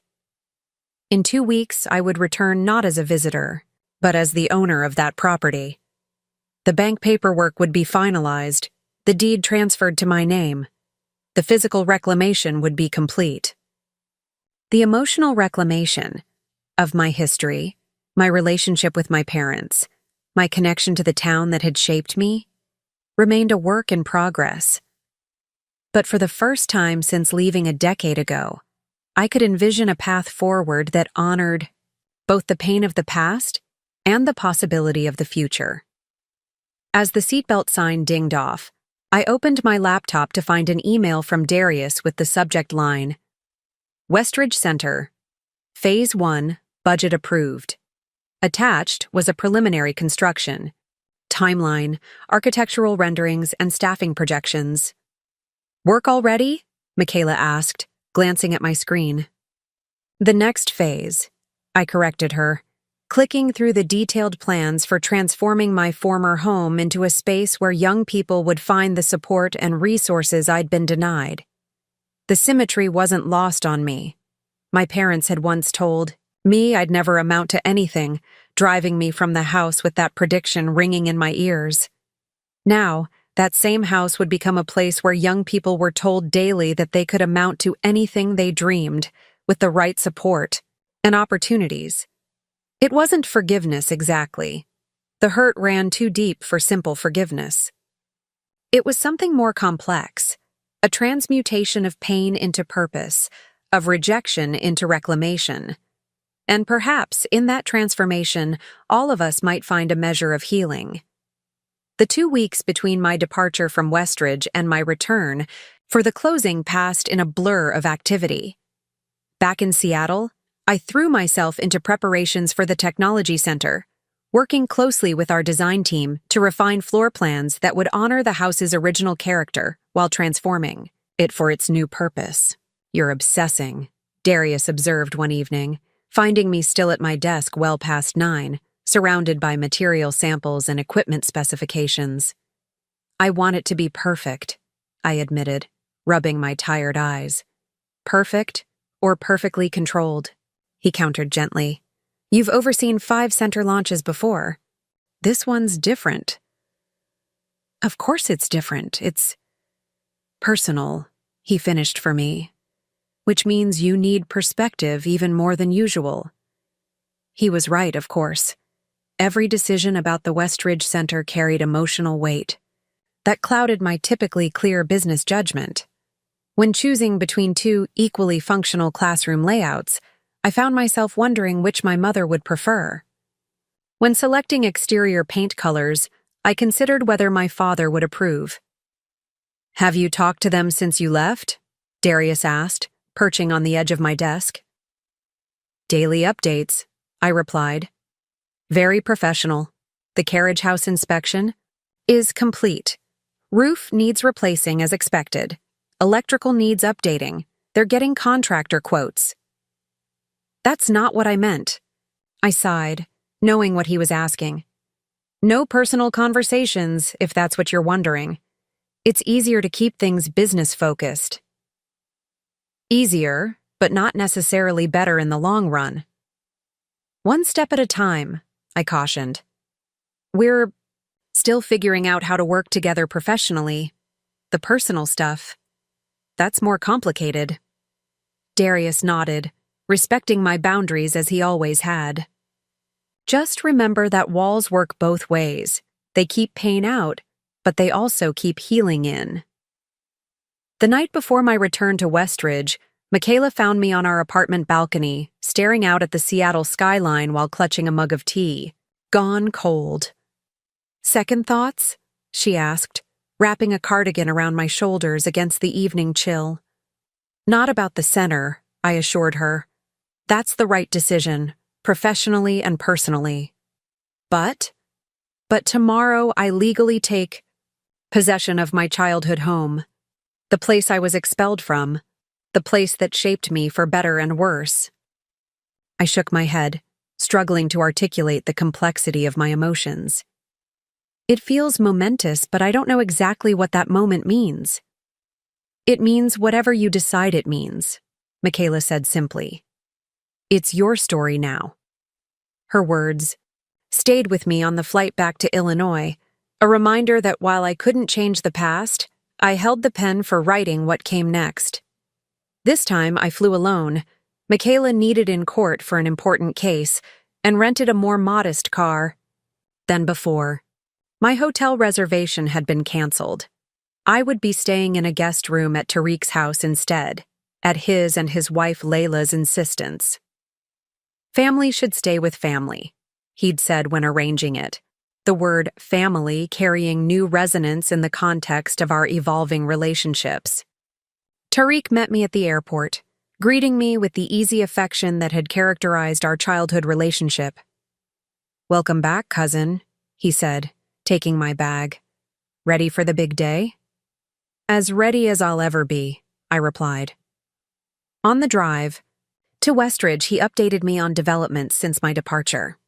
The newspaper article had continued to generate positive buzz in the community. The local school board had unanimously approved a partnership proposal, allowing high school students to earn credits through center programs. 3 technology companies with Chicago offices had expressed interest in providing internship opportunities for center participants. "Your parents have been surprisingly effective ambassadors," Tariq noted. "Your mother's connected to every educator in town, and your father knows all the business owners. They've been leveraging those relationships nonstop." "That's good," I said cautiously.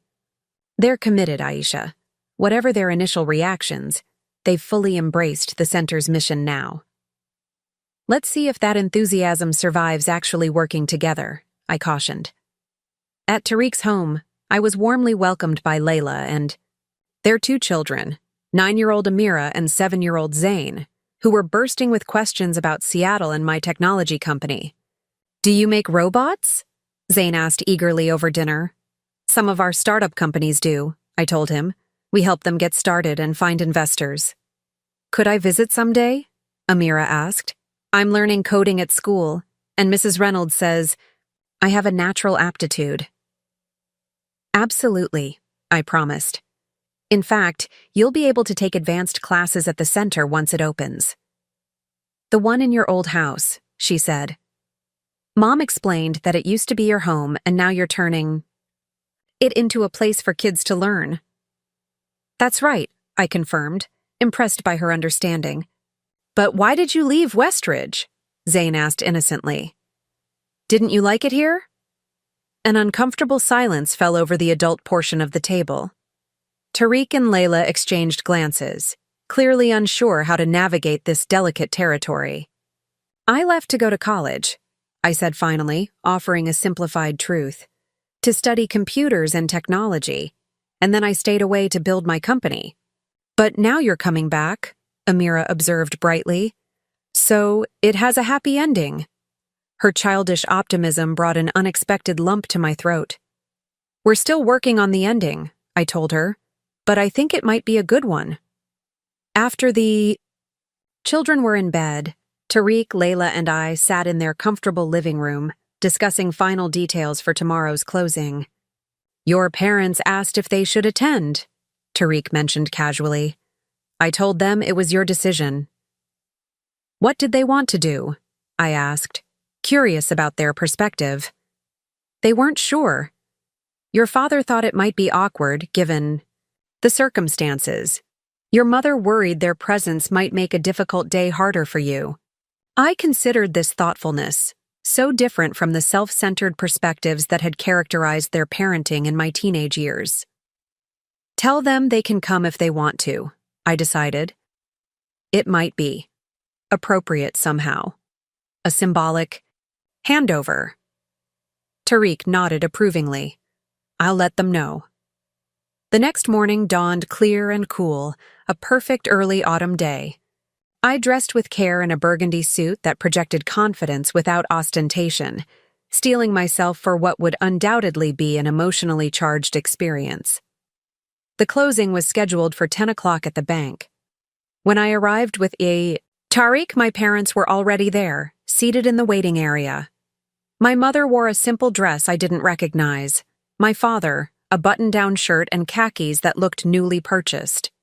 Both stood as we approached, their nervous energy palpable. "Good morning," my father greeted us, his formal tone belying the significance of the occasion. "Did you sleep well?" my mother asked, her default question when unsure what else to say. "Well enough," I replied. "Are the contractors scheduled for the carriage house?" "Starting Monday," she confirmed eagerly. "The roof repair first, then electrical. Should be habitable within 3 weeks, they estimate." Vanessa Klein appeared, ushering us into a conference room where documents awaited signatures. The process was straightforward but lengthy, with multiple papers requiring my attention. Throughout, my parents sat quietly, witnesses to the legal transfer of the property that had been their home for over 25 years. When the final document was signed, Vanessa smiled professionally. "Congratulations, Ms. Thompson. The property is officially yours." My father's sharp intake of breath was barely audible, but I caught it. The small sound conveying the emotional impact of this final severing of his connection to the house he'd lost. "If you'd like to do a final walkthrough, the property is vacant and available," Vanessa continued. "The keys are yours to keep." She handed me a set of keys, new ones, not the original I still carried, and excused herself, leaving the 4 of us in momentary silence. "Would you like to see it?" I asked my parents, unsure what protocol existed for such unusual circumstances. "If you wouldn't mind," my mother replied hesitantly. "It would be closure, I suppose." The drive to Maple Avenue was silent, each of us lost in thought. As we pulled into the driveway, I was struck again by the house's deteriorated condition: peeling, paint, overgrown landscaping, the general air of neglect that comes from financial distress followed by vacancy. "It looks worse than I remembered," my mother murmured as we approached the front door. "It'll look better soon," I assured her. "The renovation team arrives next week." Using the new keys felt strangely formal, given that I still possessed the original. Inside, emptiness amplified our footsteps as we moved through the rooms where we had once lived as a family. "The design team has created renderings of each space," I explained, partly to fill the awkward silence. "The living room will become a collaborative workspace. The dining room, a conference area. The kitchen will remain functional, but modernized for classes and community events." My parents nodded, absorbing my words, but clearly experiencing their own private journey through memories as we moved from room to room. Upstairs, my mother paused outside what had been my bedroom. "May I?" she asked, gesturing toward the door. I nodded, following her inside. The room was completely empty. The built-in shelves my father had installed for my books now bare, the walls an impersonal beige. "We painted it after you left," she said softly. "Nathan thought it would be easier if it didn't look like your room anymore." "I remember," I said. "You told me you'd erased all traces of me." She winced at the harsh memory. "We were wrong. So wrong, in so many ways."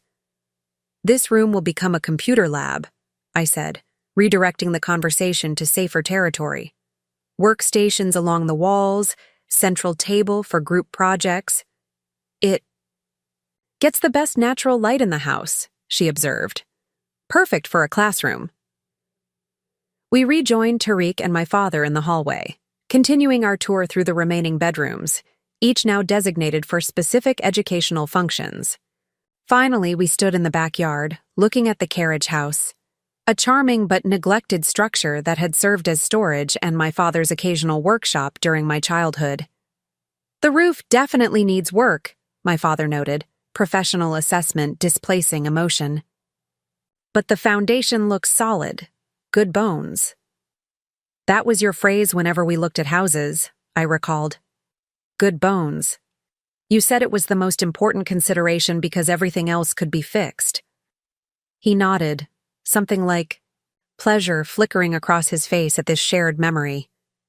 "Still true. This place has good bones. The center will stand for generations." His words carried unintentional weight, the implication that what we were building now might outlast all of us, might become a legacy beyond our individual lifespans or grievances. "I have another meeting in town," I said, checking my watch. With Brooke Ellison from Economic Development. We're discussing potential grant opportunities. Of course, my mother said quickly. We don't want to keep you. As we walked back toward our cars, my father hesitated, then spoke. Aisha, would you... That is, if you're free. Your mother and I would like to invite you to dinner tonight. At our apartment. Nothing formal, just a meal. The invitation was clearly significant to him, costing him pride to extend. I glanced at Tarek, who gave an almost imperceptible nod of encouragement. I'd like that, I said, surprising myself with how genuinely I meant it. What time? 7? My mother suggested, hope brightening her face.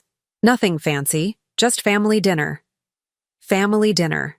The phrase hung in the air between us, charged with meaning and memory. 7 works, I confirmed. I'll bring dessert. As they drove away, Tariq turned to me with raised eyebrows. Family dinner? That's a big step. It's just a meal, I said, downplaying the significance. No, it's not. And you know it. He smiled gently. It's okay to admit this matters, Aisha. That they matter still, despite everything. I'm not sure what I'm ready to admit yet, I replied honestly. But I'm willing to find out. At the Economic Development office, Brooke Ellison greeted me with professional enthusiasm, presenting a detailed analysis of grant opportunities for which the center might qualify. The timing couldn't be better, she explained. There's federal funding specifically for rural technology education initiatives. Your center meets all the criteria. That's excellent news, I said, reviewing the materials she'd prepared. The additional funding would allow us to expand programming more quickly than projected. How are things going with your parents? She asked, the abrupt shift to personal matters catching me off guard. The town's been talking, as you might imagine. I'm sure it has, I said carefully. Things are evolving. They'll be working with the center once it opens. That's been the biggest surprise for most people, she admitted. Not that you came back or bought the house, though that made for good gossip, but that you're all working together after what happened. How much do people actually know about what happened? I asked, curious about the town's perspective on my departure. Different versions circulated, she said. Some said you ran away, others that your parents threw you out over a boyfriend they disapproved of. The truth about the scholarship and your career choice didn't emerge until much later, when your name started appearing in business journals. And now? What's the narrative now? Redemption, she said simply. The prodigal daughter returns, not to seek revenge, but to create something valuable for the community. It's a story people want to believe in. Even if it's more complicated than that, especially then, she said wisely. Most meaningful things are complicated. After the meeting, I spent the afternoon on video calls with the Seattle office, approving final equipment orders and staffing proposals for the center. At 6:30, I stopped by a local bakery to purchase dessert for dinner, a blackberry pie, my father's favorite from childhood. Standing on the doorstep of my parents' apartment at precisely 7 o'clock, pie in hand, I experienced a sense of disorientation so profound it was almost physical. The last time I'd shared a meal with them in their home had been the night everything fell apart, the night that had altered the trajectory of all our lives. I knocked, and the door opened immediately, as if they'd been waiting just inside. Welcome, my mother said, the simple greeting laden with meaning beyond its everyday use. Please, come in. The apartment was modest, but had been prepared with obvious care. The table was set with what I recognized as their good dishes, wedding, gifts that had been reserved for holidays and special occasions during my childhood. Fresh flowers brightened the center of the table. Something savory simmered on the stove, filling the small space with comforting aromas. Beef stew? my father explained, noting my appreciative sniff. Your favorite, if I remember correctly. Still is, I confirmed, touched that he'd remembered this detail across a decade of separation. And blackberry pie, my mother observed, as I set the dessert on the counter. Your father's favorite. Some things stick with you, I said, the simple statement encompassing far more than food preferences. As we settled around the table, the initial awkwardness I'd feared gave way to something different. A tentative but genuine effort from all sides to connect across the chasm of our shared history. My mother served the stew, rich with vegetables, and tender beef accompanied by fresh bread from the local bakery. My father poured water, apologizing for the lack of wine with a brief reference to his continued sobriety that I acknowledged with a nod of respect. And then, somehow, we began to talk, not about the center or business matters, but about the past 10 years. They asked thoughtful questions about my education, my early career struggles, how I'd met Darius and formed our company. I found myself sharing stories I'd never expected to tell them, the professor who'd become a mentor, the pitch competition we'd won that provided our first funding, the all-nighters that had produced our breakthrough app. In turn, they spoke candidly about the hardware store's decline, my father's depression after its closure, my mother's return to substitute teaching to make ends meet. There was no self-pity in their accounting, just a straightforward acknowledgement of consequences and adaptations. I started therapy 2 years ago, my father said as we finished the main course. Should have done it decades earlier. Might have saved the store. Might have saved our relationship. What prompted it? I asked, curious about the catalyst for change. Rock bottom, he admitted. After losing the store, I couldn't function, could barely get out of bed. Your mother finally delivered an ultimatum. Get help or she'd leave. I glanced at my mother, surprised. The woman I remembered had rarely stood up to my father's stronger personality. It was the hardest thing I've ever done, she said, meeting my gaze steadily. But watching him destroy himself was harder. The therapist diagnosed clinical depression, my father continued. Said I'd probably had it for years, self-medicating with alcohol and work. The anger, the rigidity, the inability to adapt, all symptoms I'd never recognized. That doesn't excuse what we did to you, my mother added quickly. Nothing could. But it helps explain some of the irrational behavior. The medication helps, my father said. So does the therapy. I'm learning to recognize patterns, to step back when I feel that old rage building. It's a process. This vulnerable disclosure, from the man who had once viewed any admission of weakness as unforgivable, moved me deeply. Thank you for telling me this, I said quietly. It helps me understand too. As we ate the blackberry pie, the conversation shifted to the future. The center's opening timeline, their roles within it, the potential for expansion if initial programs prove successful. We've been talking with local parents, my mother said. The response has been overwhelming. So many families want their children to have technology education but can't afford private classes or equipment. And businesses are interested in potential employees, my father added. The skilled labor shortage here is significant. If the center can train local young people for tech jobs, companies might expand operations rather than relocating. Their enthusiasm was genuine. Their understanding of the center's potential impacts sophisticated. They'd clearly spent the past 2 weeks immersing themselves in research and community outreach, preparing for their roles with a dedication that impressed me. As the evening drew to a close, I helped clear the dishes despite my mother's protests that guests shouldn't clean up. I'm not exactly a guest, I pointed out. I hesitated, searching for the right word to describe what I was to them, now. Not quite daughter in the traditional sense, but no longer the estranged stranger of the past decade either. Family, my father suggested tentatively. However you define that, however you're comfortable defining it. The word hung between us charged with history and hope. Family, I repeated, testing how it felt. I think we're working on that definition. He nodded, accepting this partial answer as the most I could offer in that moment. At the door, as I prepared to leave, my mother handed me a small, carefully wrapped package. "What's this?" I asked, surprised. "Something we thought should return to you," she explained, "especially now, with the center."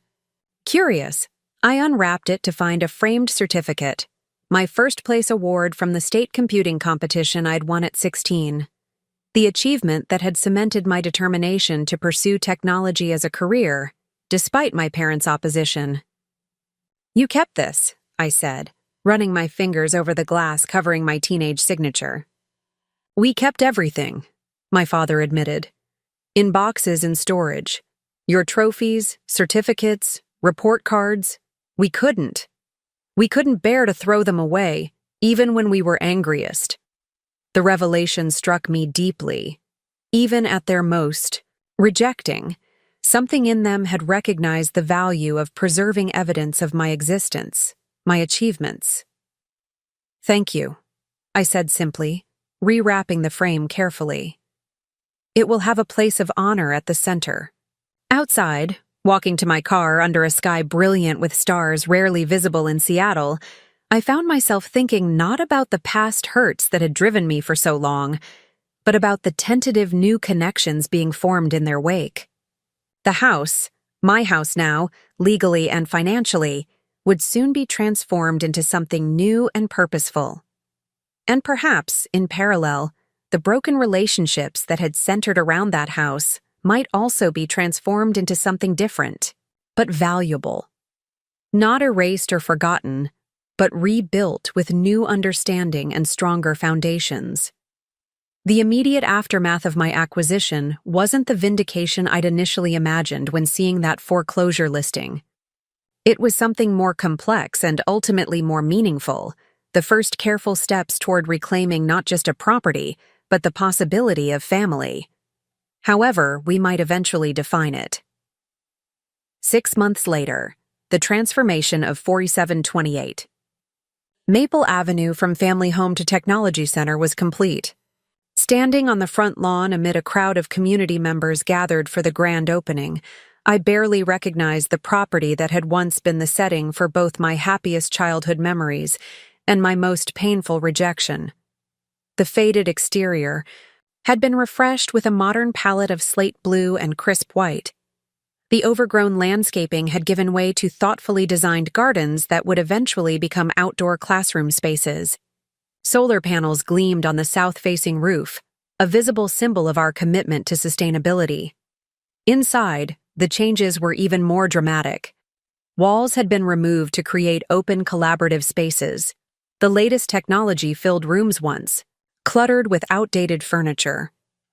The scent of fresh paint and new carpeting had replaced the lingering staleness of a vacant house. And most transformative of all, the energy. Where silence and absence had prevailed, the building now hummed with activity. Local officials and business leaders mingled with educators and community members.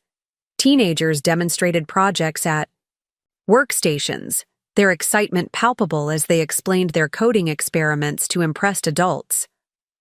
"It's everything we hoped for," Michaela said, squeezing my hand as we observed the bustling scene. She had flown in the previous day for the opening, her presence a steady anchor amid the emotional currents of the occasion. "More than I imagined possible," I admitted. Near the refreshment table, my father engaged earnestly with the mayor, discussing infrastructure needs for attracting technology businesses to Westridge. His knowledge of the town's commercial landscape had proven invaluable during the center's development. His relationships with local business owners opening doors that might otherwise have remained closed. Across the room, my mother led a group of elementary school teachers through the educational resources area, her enthusiasm infectious as she demonstrated the age-appropriate technology curriculum she'd helped develop. Her return to education had reinvigorated her, restoring the passionate teacher I dimly remembered from early childhood. They've exceeded expectations, Darius observed, joining us with a plate of appetizers. I had my doubts, I'll admit. But they've owned their roles completely. This was true. In the months since the renovation began, my parents had thrown themselves into their positions with a dedication that impressed even my most skeptical Seattle colleagues. My father managed the facility operations with meticulous attention to detail. My mother coordinated educational partnerships with an intuitive understanding of both school systems and student needs. But more significant than their professional contributions was the personal evolution that had unfolded in parallel with the center's development. The carriage house renovation had been completed 2 months after closing, transforming the neglected outbuilding into a comfortable 2-bedroom residence. My parents had moved in immediately, establishing a modest but pleasant home on the property where they had once owned the main house. The arrangement initially struck many as strange, perhaps even pathetic. Why would they choose to live as essentially caretakers on property they had once owned outright? Local gossip speculated that I had manipulated them into this subordinate position as subtle revenge. The reality was far different. Living in the carriage house had been their suggestion, not my requirement. The proximity to the center allowed them to fully engage with its development and operation. The reduced living expenses enabled them to begin rebuilding their financial stability after years of struggle. And perhaps most importantly, it positioned them to redefine their relationship with the property, not as something lost, but as something transformed into a new purpose they could help shape. Speech time, Tariq reminded me, checking his watch. As the center's director, a position he had accepted after careful consideration, he had orchestrated today's event with characteristic thoroughness. I nodded, moving toward the temporary podium set up in what had once been the living room where my family had gathered for holiday celebrations and difficult conversations.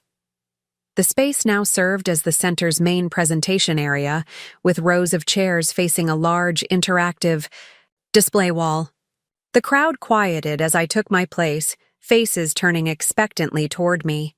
Some familiar from childhood, others new to the community since my departure, all united by interest in what this renovated house represented for Westridge's future. Thank you all for being here today, I began, voice steady despite the emotion tightening my chest. The Nexus Innovation Center Westridge represents more than just a new educational facility. It embodies our belief that technology education should be accessible to all young people, regardless of geographic or economic circumstances. I outlined the center's programs: coding classes for all ages, digital design workshops, robotics, teams, entrepreneur mentorship, college application support. Highlighted the partnerships with local schools, businesses, and the community college. Emphasized the scholarships that would ensure no student was excluded due to financial constraints. This center exists because of many people's efforts, I continued, acknowledgments flowing naturally. Our Seattle team who provided expertise and resources, local officials who facilitated permits and zoning, community members who volunteered time and insights. I paused, gathering myself for the next part. And I would be remiss not to acknowledge 2 people whose contributions have been fundamental to making this center a reality: Nathan and Patricia Thompson. My parents stood near the back of the room, their expressions a complex mixture of pride and humility, as attention shifted to them. Many of you know that this building was once our family home, I continued, deciding in that moment to address directly what everyone already knew. You may also know that I left Westridge under difficult circumstances a decade ago. What you might not know is the journey that brought us full circle to this moment. The room was utterly silent now, the audience captivated by this unexpected, personal disclosure. 10 years ago, when I left for college against my parents' wishes, I carried with me a determination to prove myself in the technology field. That determination fueled the creation of Nexus Innovations and everything that followed. I glanced at my parents, seeing in their expressions permission to continue this honest accounting. When I learned this property was in foreclosure, my initial reaction was complicated. Part of me saw an opportunity for vindication, but what emerged instead was something far more valuable, a chance to transform a painful history into a positive future, not just for me, but for this community, and especially its young people. My father nodded slightly, acknowledging this truth we had come to understand together. This center represents that transformation. It stands as evidence that endings can become beginnings, that loss can lead to creation, that even the most difficult family histories can evolve into new narratives of purpose and collaboration. I gestured toward my parents. Nathan and Patricia Thompson have been instrumental in bringing this center to life.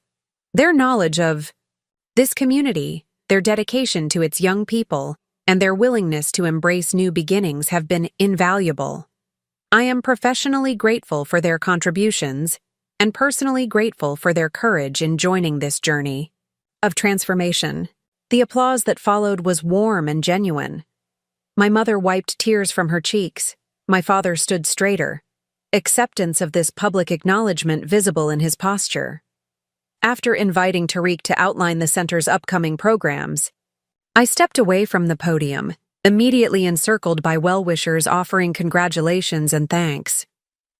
Through the crowd, I caught glimpses of my parents receiving similar accolades, community members expressing appreciation for their roles in bringing this resource to Westridge, former business associates acknowledging their resilience, old friends welcoming them back into social circles that had contracted during their financial difficulties.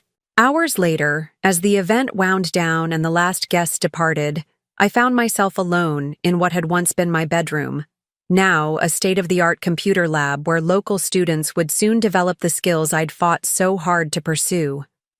Full circle.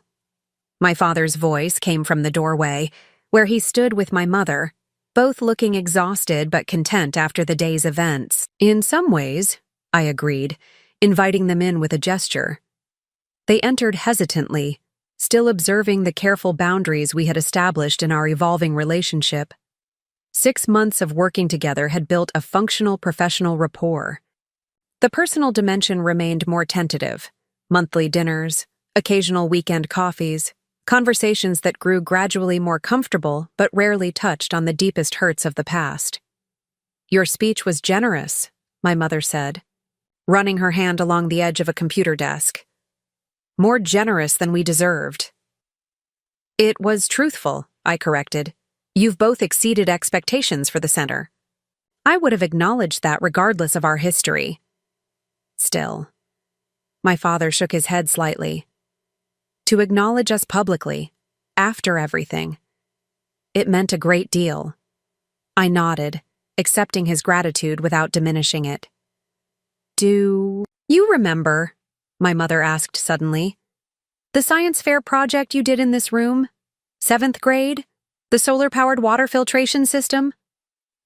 "That won first place," I recalled, surprised by the memory. "Dad helped me build the frame." "You designed the whole system," my father said, pride evident in his voice. "I just followed your instructions." "You stayed up all night helping me finish it," I said, the memory growing clearer. "When the pump broke the night before judging." "You were so determined," he remembered. "Refused to give up even when it seemed impossible to fix." "Wonder where I got that stubborn streak," I said dryly. He laughed, a genuine laugh, perhaps the first I'd heard from him since my return. "Certainly not from me."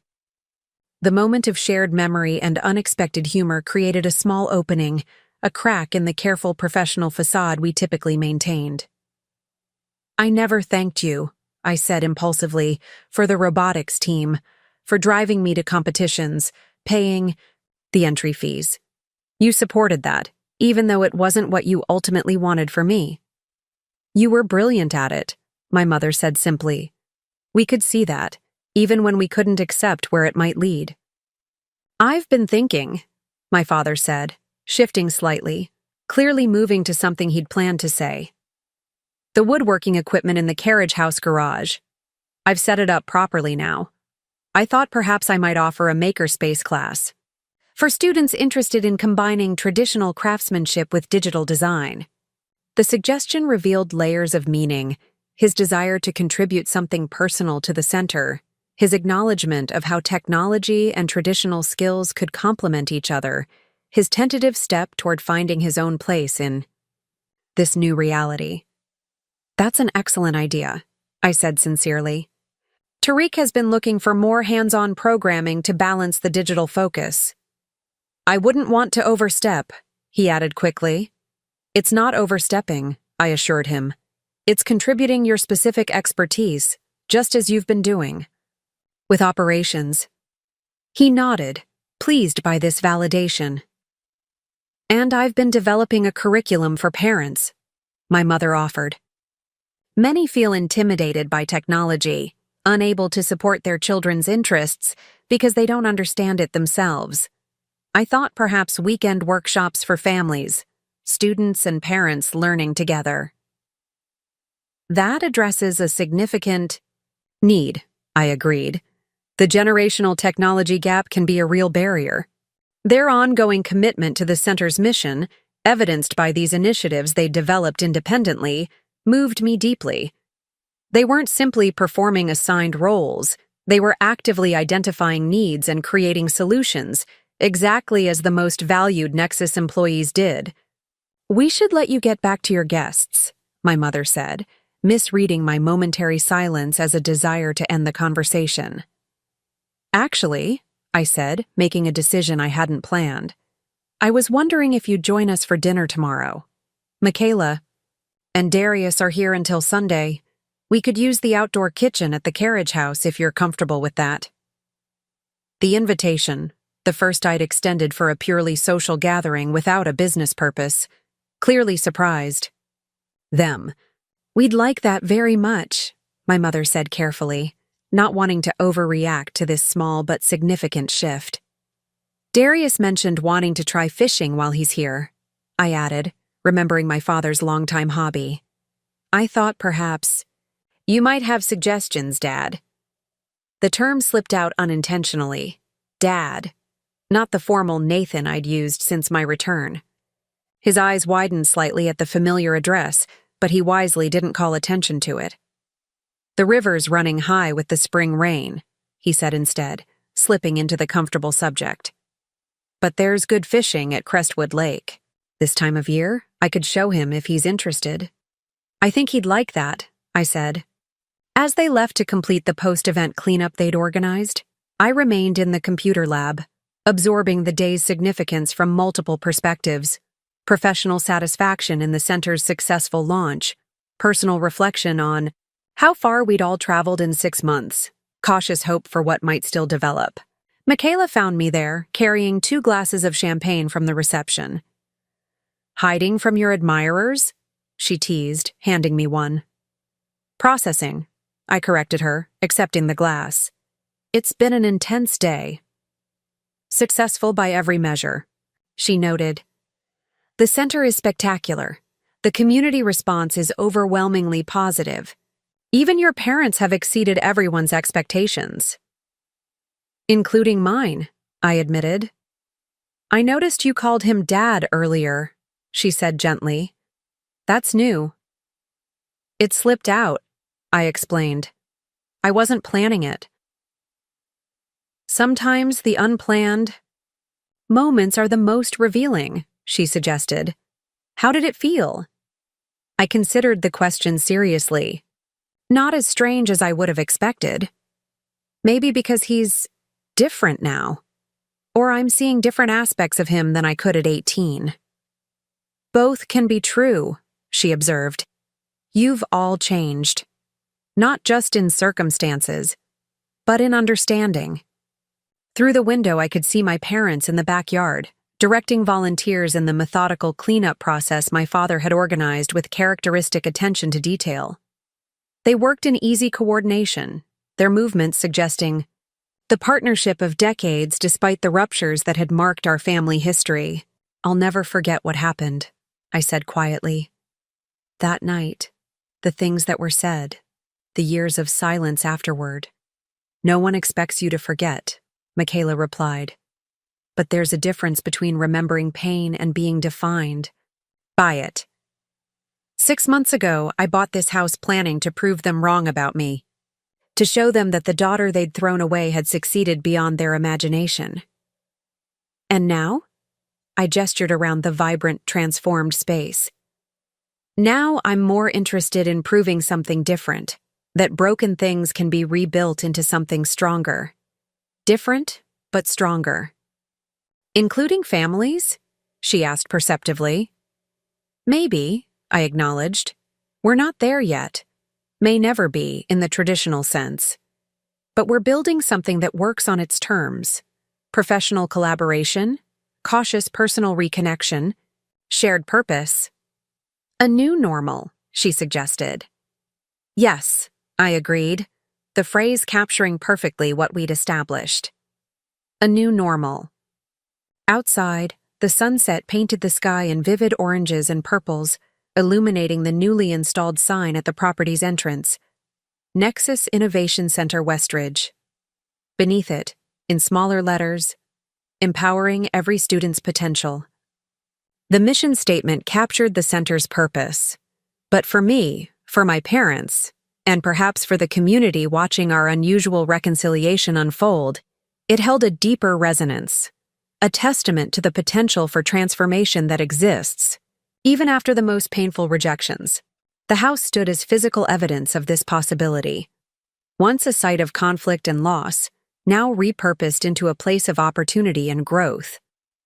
The walls that had witnessed harsh words now echoed with encouragement.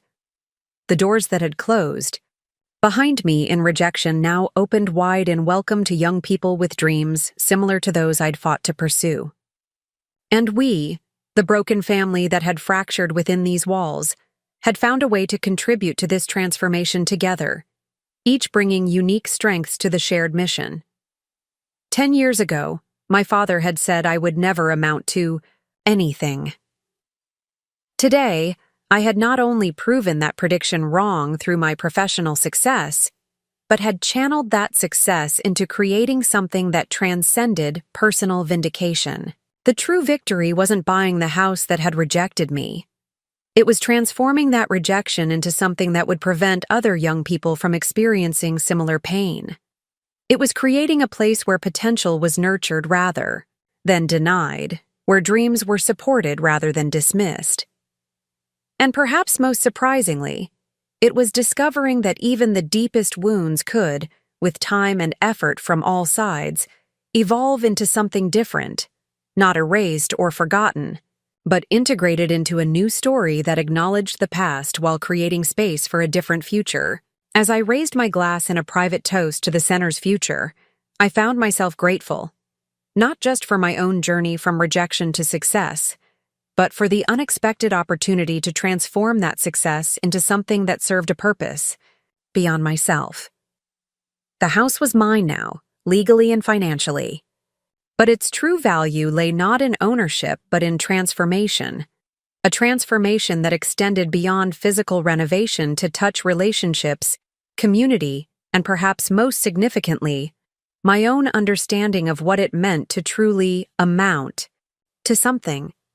Not just professional success or financial prosperity, but the capacity to create meaning from difficulty, to build rather than destroy, to find paths to connection where only division had existed before. The new normal we had established wasn't perfect. The past couldn't be undone, and some wounds would always leave scars. But in the center's mission, in my parents' committed involvement, and in my own evolution from seeking vindication to creating opportunity, we had found something I hadn't thought possible when I first saw that foreclosure listing. A way forward that honored both where we had been and where we might yet go. Up next, you've got 2 more standout stories right on your screen. If this one hit the mark, you won't want to pass these up. Just click and check them out. And don't forget to subscribe and turn on the notification bell so you don't miss any upload from us.